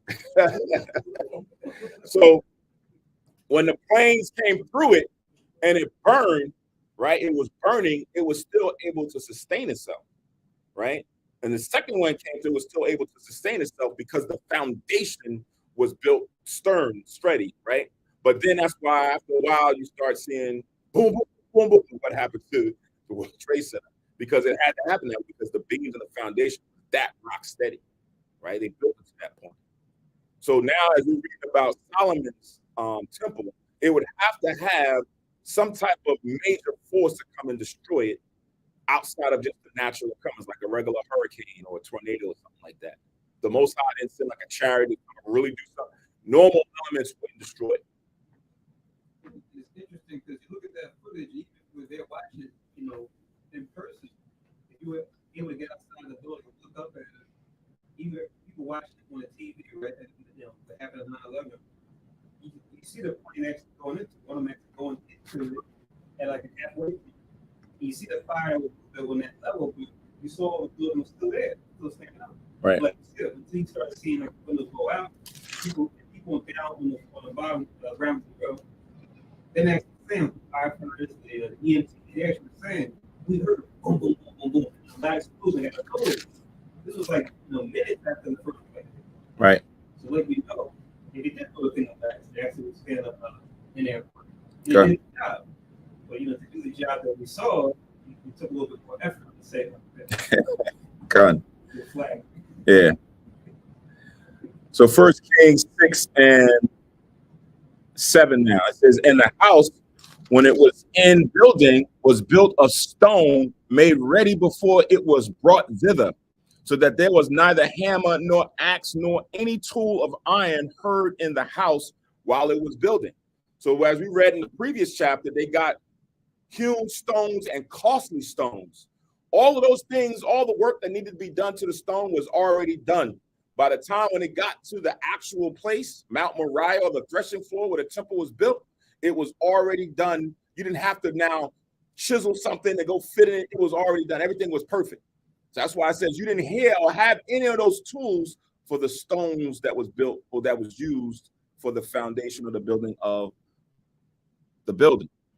Verse 8, the door for the middle chamber was in the right side of the house, and they went up with the winding stairs into the middle chamber and out of the middle into the third, right? So they had winding stairs that went up, because I think there's a part that tells you that there's like 3 floors, right? 3 levels to the actual temple, right? So they had stairs to now go to the different levels, winding stairs. It says, so he built the house and finished it and covered the house with beams and boards of cedar. And then he built chambers against all the house, 5 cubits high, and they rested on the house with timber of cedar. And the word of the Lord came to Solomon, saying, concerning this house which thou art in building, let's not get it twisted. Let's not deter from what's really important. The Most High is about to come back and remind Solomon, right? It says, if thou wilt walk in my statutes and execute my judgments and keep all my commandments to walk in them, then will I perform my word with thee, which I spake unto David thy father, right? So you want to build this house, and that's good. That's cool, right? He told his father, am I going to dwell in this house? I'm not going to literally dwell in the house, but that's the place which you would go and offer up sacrifices and do your prayers and things to the Most High. But if you continue to walk in my commandments, then the Lord is going to do what he's promised David to do, to watch over Solomon and to allow him to do and flourish and give him wisdom and all these things. But if not, if you deter, all that's done, right? He can allow someone to come and destroy it if that was the case, like he had done before, right? So now here it is. We see that the Most High is reminding of us the importance of the keeping of the law. Things that we have don't mean anything if we don't keep the law. This place that we renting out here, the clothing that I got, all that means nothing, right? If we don't keep the commandments, if we're not looked at as honorable men and women in the walking and the trying to keep these commandments, everything that you have, everything that you do, where you say, oh, I went and donated this, and then come a week later, you out there worshiping or you out there practicing and doing things that the Lord said don't do. The Lord can make all that dishonorable and cast you out as reprobate, right? Meaning you are now disannulled or discontinued from your service. So it says, verse 13, and I will dwell among the children of Israel and will not forsake my people. So Solomon built the house and finished it. And he built the walls of the house within the borders with the boards of cedar, both the floor of the house and the walls of the ceiling. And he covered them on the inside with wood and covered the floor of the house with planks of fir. He built 20 cubits on the sides of the house, both the floor and the walls and the boards of cedar. He even built them for it within, even for the oracle, even for the most holy place. So again, lets you know that the oracle is talking about the holiest of holies or the most holy place, right? So now, if you're not a carpenter or into carpentry, right? All these measurements may just seem to be measurements. You're like, yeah, man, this cubit, that cubit, everything else. Then you be a person who want to come and look at the finished product, right? It's like, man, these guys are sketching and doing this. I want to see what it looks like in the end, right? But now it says, and the house that is the temple before it was 40 cubits long, and the cedar of the house within, which was carved with knops and open flowers, all were cedar. There was no stone seen. And the oracle he prepared in the house within to set there the ark of the covenant of the Lord. So now, as he's building, he builds certain things outside of the temple, and then he gets certain things arranged in the temple. Now he's about to focus on the holiest of holies place, where the ark is going to be laid. It says, and the oracle in the forepart was 20 cubits in length, and 20 cubits in breadth, and 20 cubits in the height thereof. And he overlaid it with pure gold, and so covered the altar, which was of cedar. So that area was covered in gold. The altar before it was covered in gold.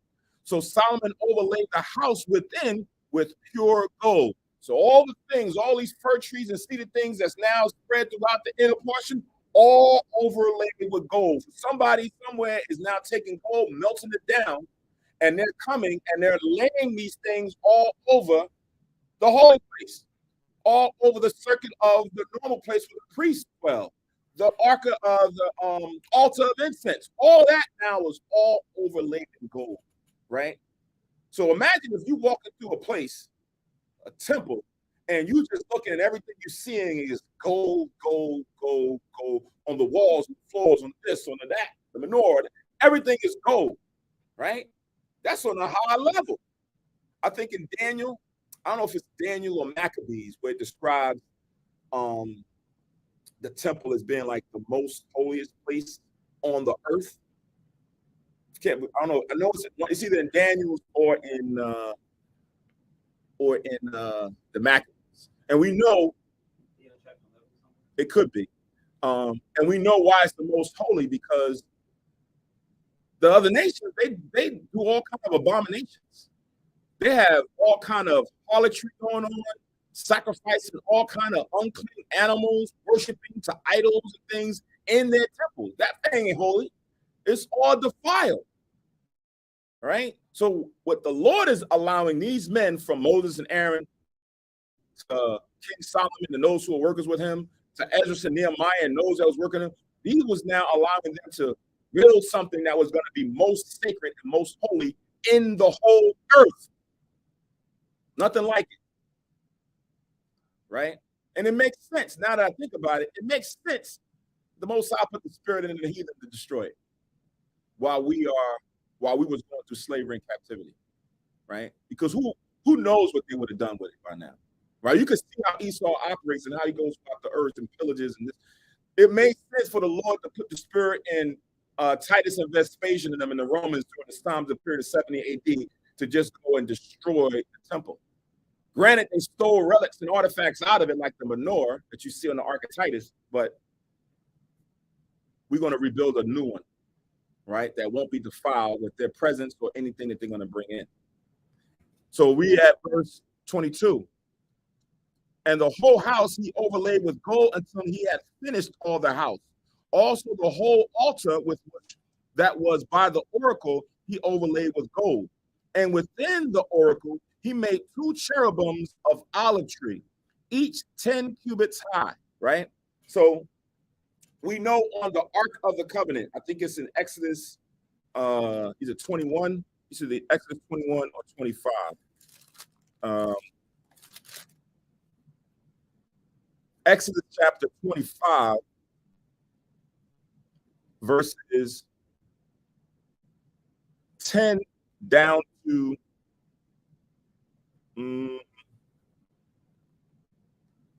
10 down to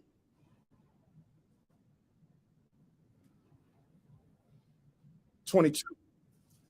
So right now, Exodus chapter 25, verses 10 down to 22 goes to the construction of the actual Ark of the Covenant that the priest would bear upon their shoulders when it was mobile and had to move place to place, right?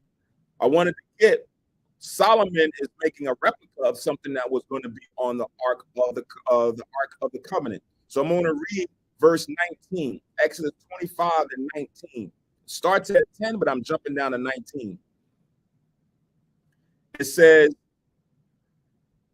and make one cherub on the end and the other cherub on the other end. Even of the mercy seat shall you make the cherubims on the two ends thereof. And the cherubims shall stretch forth their wings on high, covering the mercy seat with their wings, and their faces shall look one toward another. Toward the mercy seat shall the faces of the cherubims be. So when it's talking about the mercy seat, it's the mercy seat which is on top of the Ark of the Covenant, the actual box, right? That's overlaid with gold. He's now constructing two cherubims and angels that their wings would point towards each other, and their faces will be pointed down to the mercy seat, right? These two angels will now be having their wings pointed to one another and their faces pointed down towards the mercy seat. It says, verse 21, and thou shalt put the mercy seat above upon the ark, and in the ark thou shalt put the testimony that I shall give thee. Talking about the law, the two stones, the two tablets of stone that had the 10 commandments on it. It's supposed to have been placed in the ark.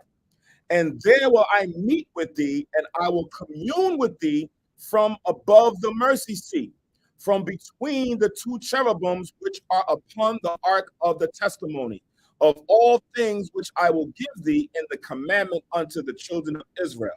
So that's what I referenced earlier. This mercy seat was going to be the place where the Most High would come, his spirit would come and commune or converse with the priest from the holiest of holies while the priest was there, burning the incense before the oracle. So that's what was done for the ark, right? These two cherubims. What we're reading now in First Kings is not the ark, because the ark ain't there. He's now making two grandiose cherubims that's going to stand in the oracle, right? Above where this mercy seat was going, the ark is going to be, right? Let's go back and read that. So First Kings 6 and 19, I'm going to jump to 19 and jump back down. It says, and the oracle he prepared in the house within to set the ark of the covenant of the Lord. That's what we just read. That's the ark of the covenant, Exodus 25. It's not there yet, right? But now he's going to create these cherubims. So jump down to 23. And within the oracle, he made two cherubims of olive tree, each 10 cubits high. The 5 cubits was the one wing of the cherub, and the 5 cubits the other wing of the cherub. From the uttermost part of the one wing unto the uttermost part of the other wing were 10 cubits. And the other cherub was 10 cubits. Both the cherubims were of one measure and of one size. And the height of the one cherub was 10 cubits, and so was it of the other. So it wasn't one higher than the other, Lord. They both was of the same size, same wingspan. It says, and he set the cherubims within the house, or within the inner house, and they stretched forth their wings of the cherubims, so that the wing of the one touched the one wall, and the wing of the other cherub touched the other wall, and their wings touched one another in the midst of the house. So it's like being in this room, and you have two statues of cherubims or angels, and one wing hits that wall, the other wing hits that wall, and their two inner wings are touching, right? And this is now within the oracle, in the holy place. The Ark of the Covenant would be set in the midst of them, right? Let me see if I can get a picture of this. Give me 1 second.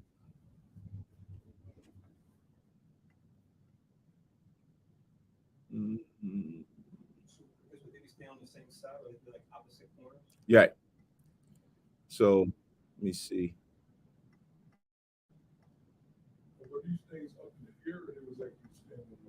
So now if you look, right, if you look at this depiction, and these are like depictions of the inner court of the temple, best trying to articulate what we are reading. But now if you look in the portion of the left side over here, you see these two, what we call cherubims, right? Standing on the opposite ends of the Ark of the Covenant in the middle, right? Let's see if I could, I don't know if I could blow this up in here. I can't make it a little bit bigger, but there's a wing on the outer wings is touching the wall, and their inner wings are touching each other. If you see that, right? Now, the depiction of these cherubims is not to detail because no one knows the actual images of what the cherubims they built back then. This is their best guess because if you go on Google or online and look up these, they're going to have different ways of how this looks, right? I think there's another one, like this is another depiction, right? And, you know, Esau always trying to make things all effeminate. These angels look all effeminate, but you see again here, these two 10 cubits high, their wings touching the outer walls and their wings touching the inner walls. And in the midst of it, you see the Ark of the Covenant that we just read down in Exodus 25 below it. And that's where the spirit or the angel of the Lord would come in the middle of that and then converse with the high priest. So we don't know what the cherubims Actually look like. No, that's like when we go to camp and we have a picture of Caesar Borgia and we have an image of what Yahushua should look like based on the description. That's not an actual depiction of Yahushua, right? We don't know what his eyebrows look like, or you know how thick his mustache was, or if his beard was here, if it came all the way up. We don't know that. We don't know how beady his eyes was, or if they was full. We don't know that, but we do know the color of his hair and his beard and the hairs on his head. We do know the whites of his eyes are supposed to be red.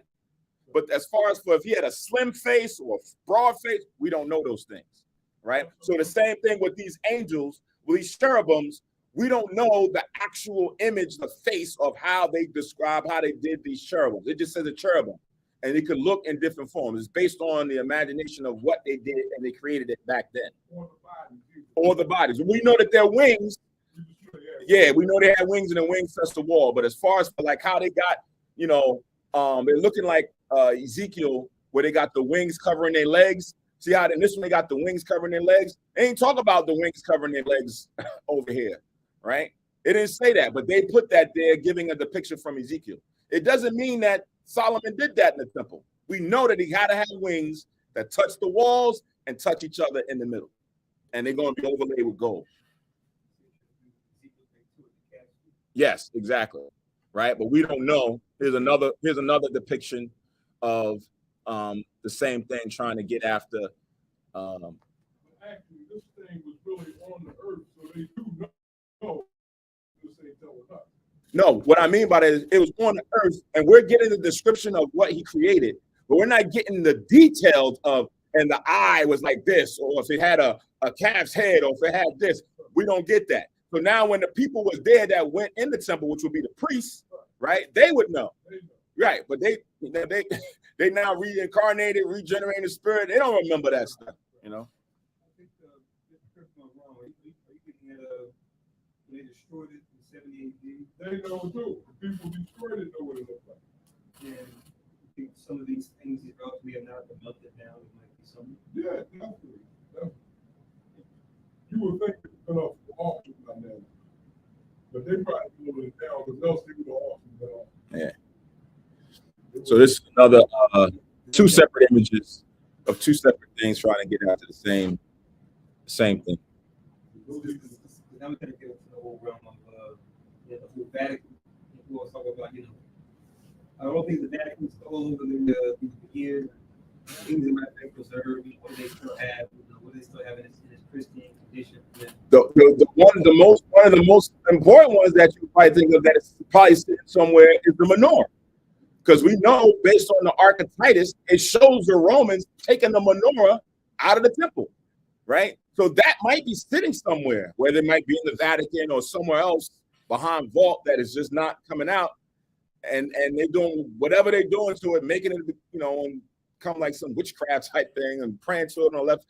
They have that because we see that they took that, right? They memorialized that, right, in Rome. That they brought that out and brought that back home. But now the other things, whether they took, what they did, we know they did not take the Ark of the Covenant because that was removed before the Babylonian captivity. Before the Babylonians came in, the Lord had Jeremiah go and hide that because he knew that this was going to happen, right? That's what we read in Second Maccabees. Was it the first or second chapter? Second chapter, right? Second Maccabees chapter 2 lets us know that the Ark was taken away, hidden before the Babylonians came in to destroy and to conquer us. All right, so let's go back. 1 Kings 6, and I think I left off at no, I think I read down to 27. Read 27 again. It says, and he set the cherubims within the inner house, and they stretched forth their wings of the cherubims, so that the wing of the one touched the one wall, and the wing of the other cherub touched the other wall, and their wings touched one another in the midst of the house.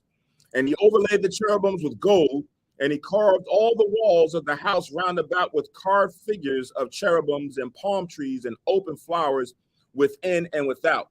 I think what I was showing here, let me see. Give me 1 second.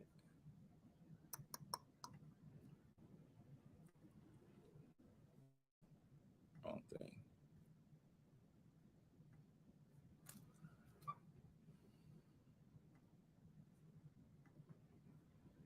So if you look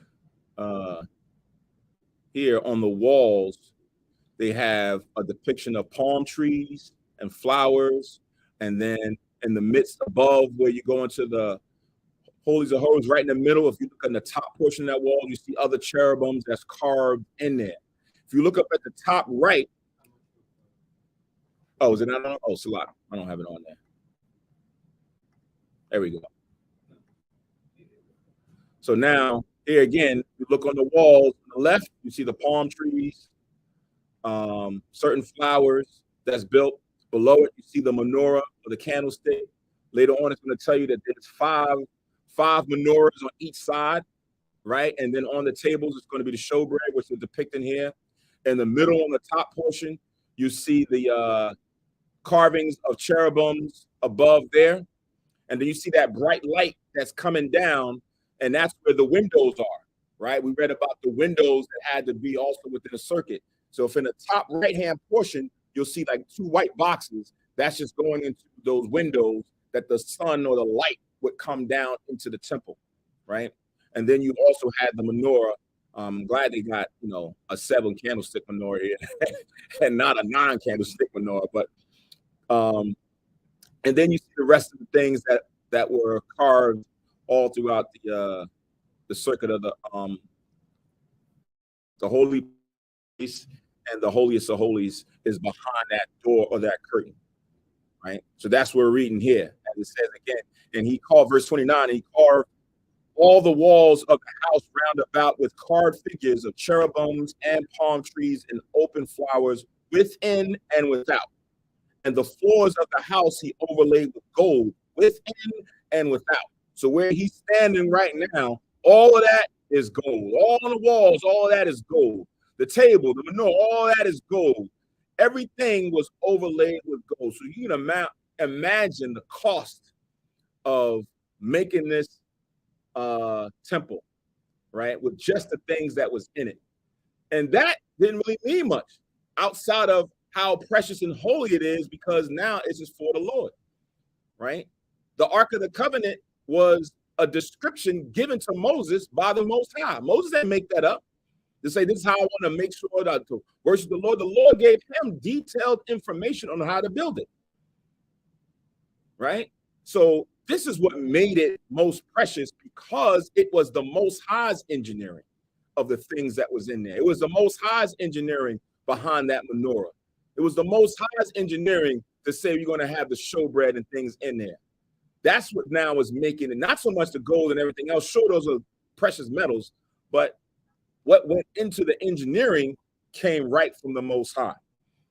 It says in verse 31, and for the entering of the oracle, he made doors of olive tree. The lintel and side posts were a fifth part of the wall. The two doors also were of olive tree, and he carved upon them carvings of cherubims and palm trees and open flowers, and overlaid them with gold, and spread gold upon the cherubims and upon the palm trees.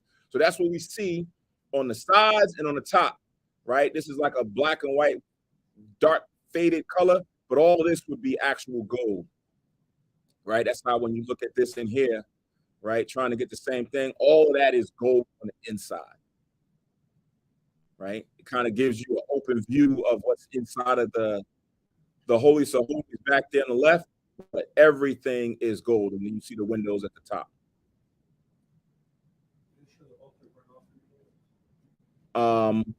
From the outside, yeah, yep.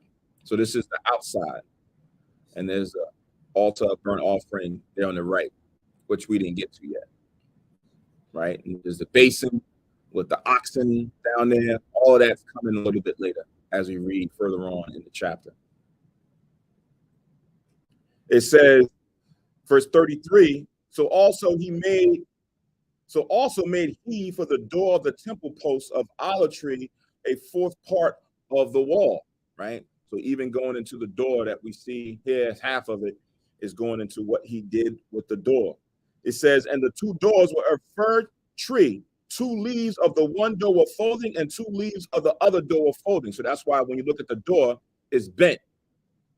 If you see the door, it's a folding door, just like how people have in their closets. Like you have an open door and it folds in and out. That's how they made the door that's going into there. And that's why they accurately try to depict how it folds in. It says in verse 35, and he carved thereupon cherubims and palm trees and open flowers, and covered them with gold fitted upon the carved work. So you see that on the actual door, the palm trees there and the cherubims and flowers and stuff all on there. Now these are just their depictions of what the flower trees and the palm look like. It's not accurate. It's just an imagined account.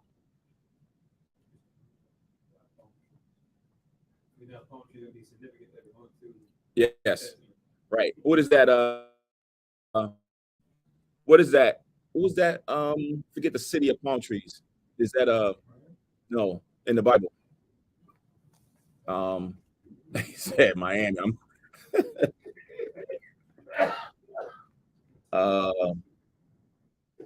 Jericho,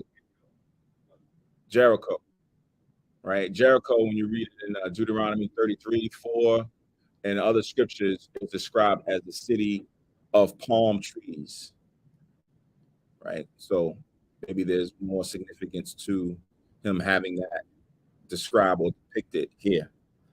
It says, as we read on, 36, and he built the inner court with 3 rows of hewn stone and a row of cedar beams, right? In the 4th year was the foundation of the house of the Lord laid in the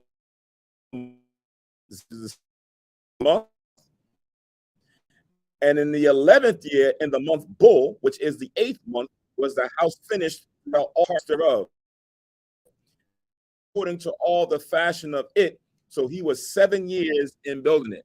He started in year 4, finished in year 11, 7 years to build it, right? And these names that we read here, Ziph and Bull, these are names of the nations that we was, either subject to or served to. We took some of their actual names, and now those accounts of those names are in the Bible, right? And sometimes when you go into history, and you study it, they'll go into like the Babylonian names or the Assyrian names, or which names go to which empire or rulership that we'll read here.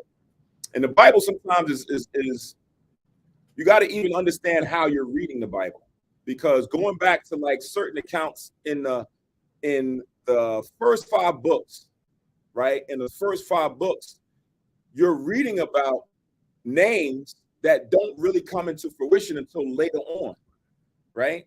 So now understanding how the Bible was comprised, Moses wasn't there from the beginning when the Lord created it, but he was the one that now got the knowledge from the Lord during his time. And he wrote all of those things that happened with Adam and Eve. He wasn't there with Adam and Eve. The Most High and the angel gave him that information. But then certain cities or certain places are named that aren't even there yet, right? And then you understand because over time, even Ezra, right? Ezra, who had to rewrite portions of the Bible because the Bible was destroyed. So down during Ezra's time, he knows about these things. So when he rewrote it, he didn't write it with the old name. He wrote it sometimes with the new name, right? Jerusalem. So he would write Jerusalem before Jerusalem was Jerusalem, right? And you'll see Jebus or Jebusai for the actual ancient name of Jerusalem, but then there's cases where you'll see Jerusalem there. So when you're reading the Bible, sometimes you have to understand the time period that it was rewritten in to give us the history all over again. Sometimes people get confused with that. They be like, hold on, that's where the contradiction is. Man, that didn't happen. See, timeline is all off. And they're not getting into the real details of how even the knowledge that we have has been comprised by the prophets and priests that was back then to keep the record for us in these last days. Everything I say Ezra too, where Holy Spirit being one of Ezra's brothers, even reached there with Moses, wrote that was destroyed. Yep. Shows you the Most High, he just keeps everything together. Even though we fall far from the side, far all the way down, they'll still preserve our record. Done. All right. That concludes 1 Kings 5 and 6. Next week's Sabbath service will be in the book of Hebrews. Ooh, the book of Hebrews. Hebrews is heavy, right? All the parts of the Bible is heavy, but you get into now the correlation. This is Paul's letters back to the brothers who was back there in Judea, who was out through Jerusalem, who knew that they was the Hebrews, as opposed to the brothers and sisters that was in Rome or Corinth, right? This is written to them to now give them insight as to Yahushua and how his importance and how he's different from the rest, right? He's not like any other person. He's not even like any other angel. He's on a higher level. So Paul's going to go into detail and make the correlation between the priest that we have from the Levitical priesthood and then even Melchizedek, the angel of King Melchizedek back then, and how Yahushua correlates to him. And it's a beautifully written expose of how Paul does that narrative. So that's next Sabbath service. Again, that's Hebrews 1 and 2. Reminder for those who aren't or don't realize and recognize, tonight is the feast, the Day of Atonement. the day of Atonement. There's no feasting. 24 hours. The sun sets. When the sun goes down, you can check your phone, right? Look at when the sun set, or if you're in an area where you can see the sun setting across the horizon, from that point on, no eating, no drinking for a full 24 hours until Sunday night, right? And we're going to go over the precepts pertaining to the day, right? Go on. We've already called the Feast of Air. The Feast of Errors. Oh, air. Oh, air. Like an air stick. Yeah. Oh, the Feast of Air, just air. So I'm going to read this in the Apocrypha, the Ecclesiasticus. Ecclesiasticus, chapter 3. Ecclesiasticus, chapter 3.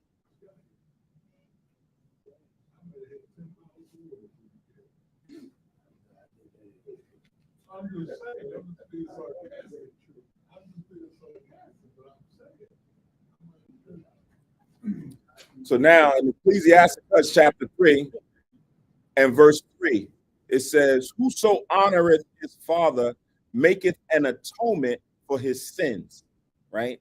When you read this chapter, it's going into the importance of honoring your mother and your father, right? And you now making amends for wrongdoings that you've done to your father, your paternal father.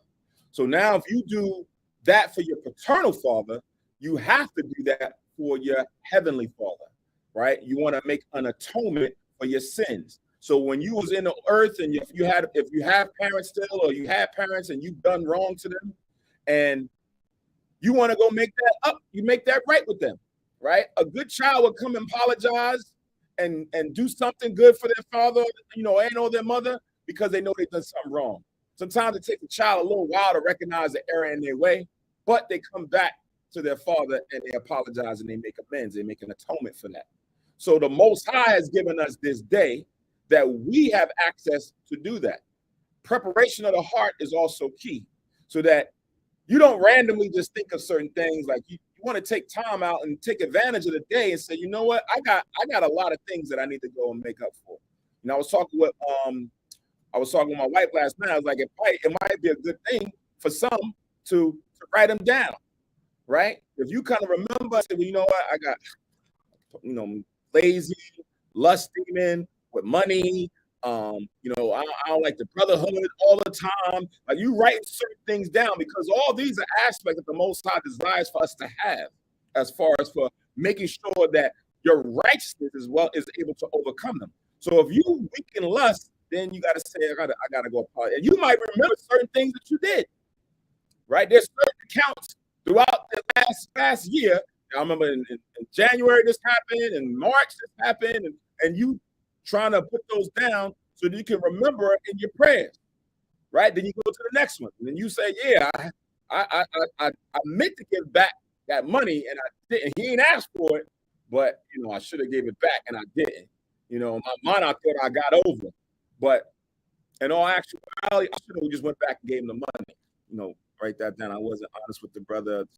Like, you want to come clean with a lot of things, because this is the best time to clear your plate, right? Clear your plate. There's scriptures that also talk about not only just doing that with the Most High, but also doing that with your brother, right? If you have aught against your brother, right, you want to make that right as well.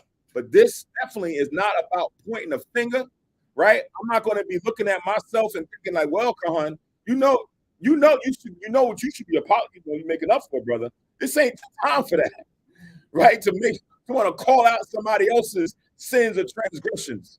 No, let that man or that sister deal with that on their own. The Most High knows their sins, knows their heart. Let them deal. Focus on ourselves first, and then take advantage of the day, right?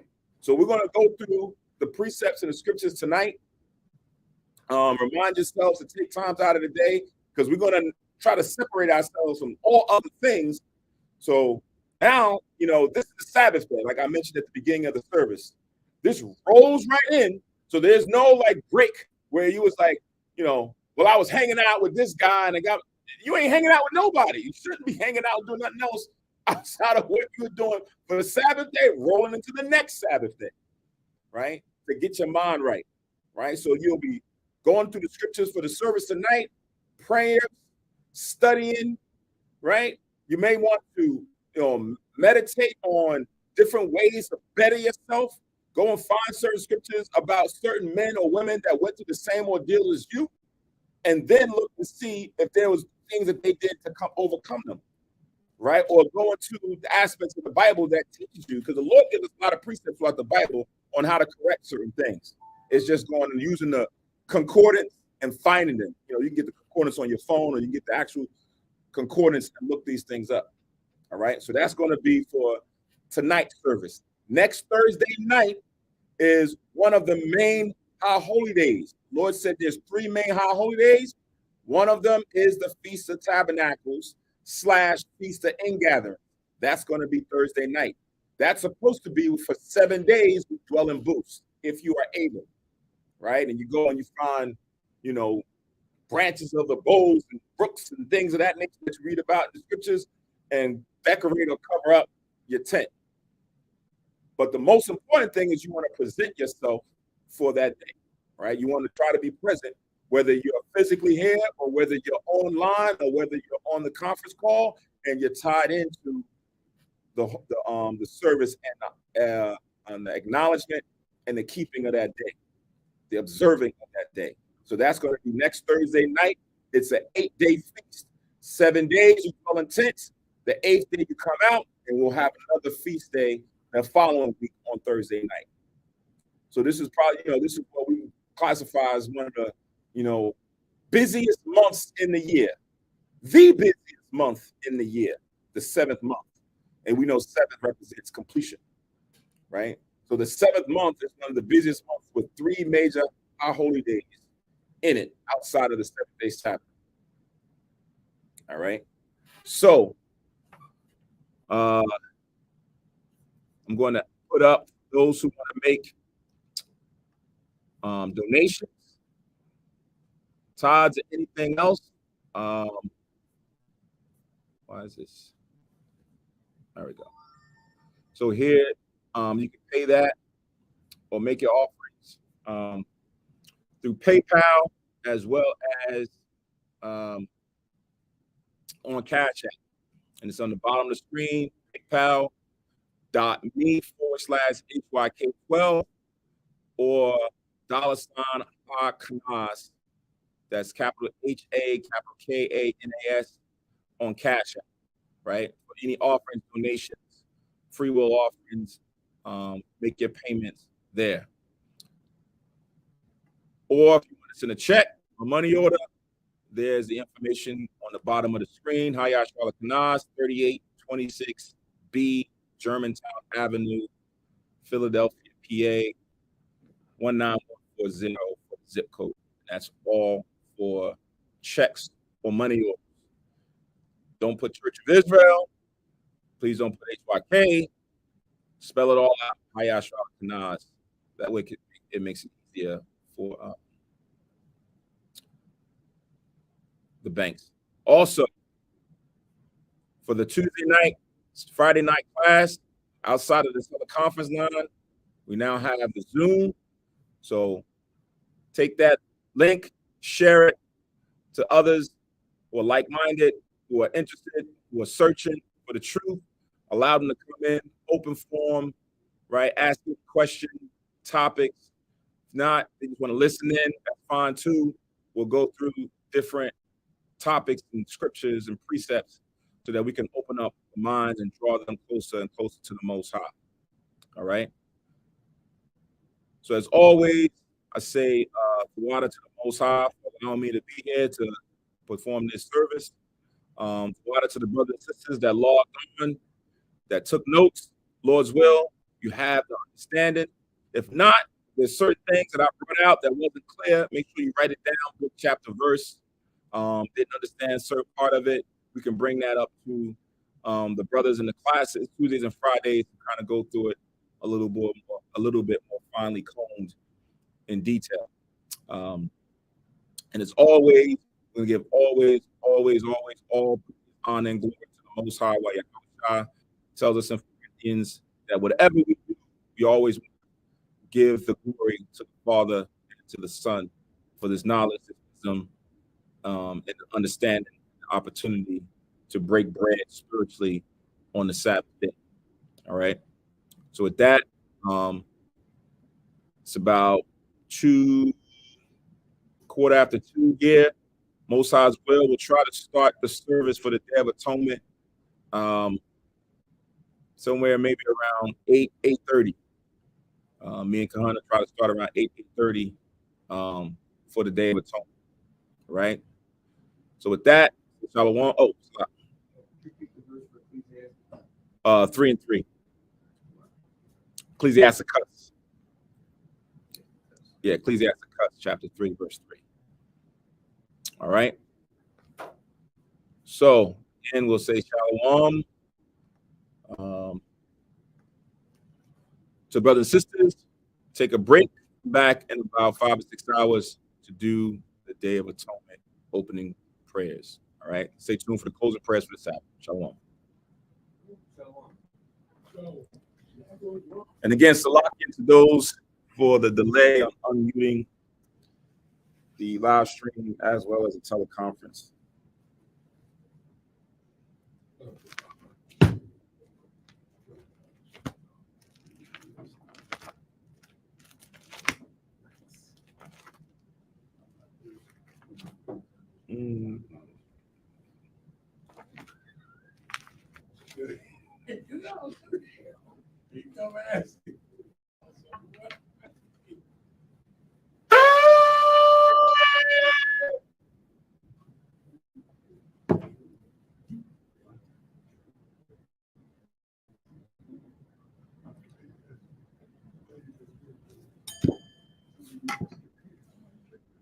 Barakatu Yahweh, Bahashem Yahweh Shai, Asherah, Nathanawa, Par Yahagabi, Tawada Amun, by Yahweh, Bahashem Yahweh Shai, Af, Yasha Allah.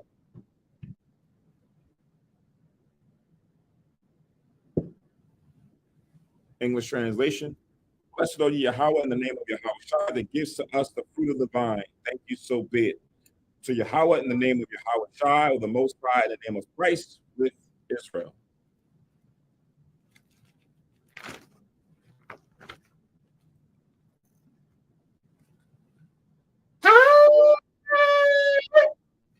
I mark up Ross, stand and face Jerusalem.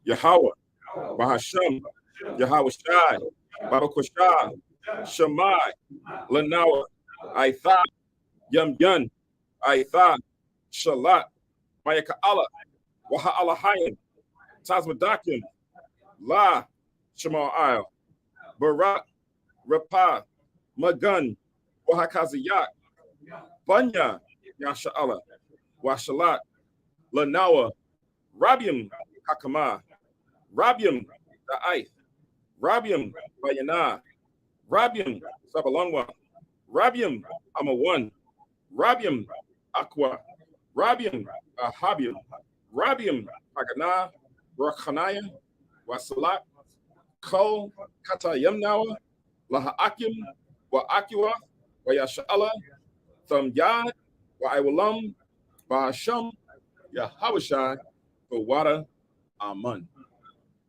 English translation. Most High, in the name of Christ, please listen to us now, right now. Send Michael and the righteous powers of angels to watch over, bless, heal, protect, and make strong the children of Israel. And send to us much wisdom, much knowledge, much understanding, much patience, much faith, much brotherhood, much love, much spiritual protection, and forgive all our sins for the brothers and sisters of Israel, always and forever. In the name of Yahweh, thank you, so be it. Four Corners Prayer. Yahweh, Hashem, Yahweh Shai, Barak Nawa, Rayasha Allah, Wabat Yasaparim, Shema, Yashrallah, Ya Allah,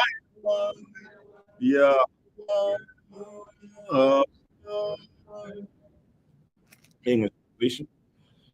Yahweh, in the name of Shai, Christ, bless us and Israel, the house, books, the school.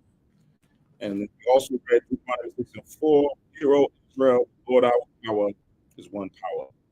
All right. So again, we say Shalom, Yashala, enjoy the rest of the Sabbath. Most High will reconvene around 8:30 to do the Day of Atonement service. Shalom.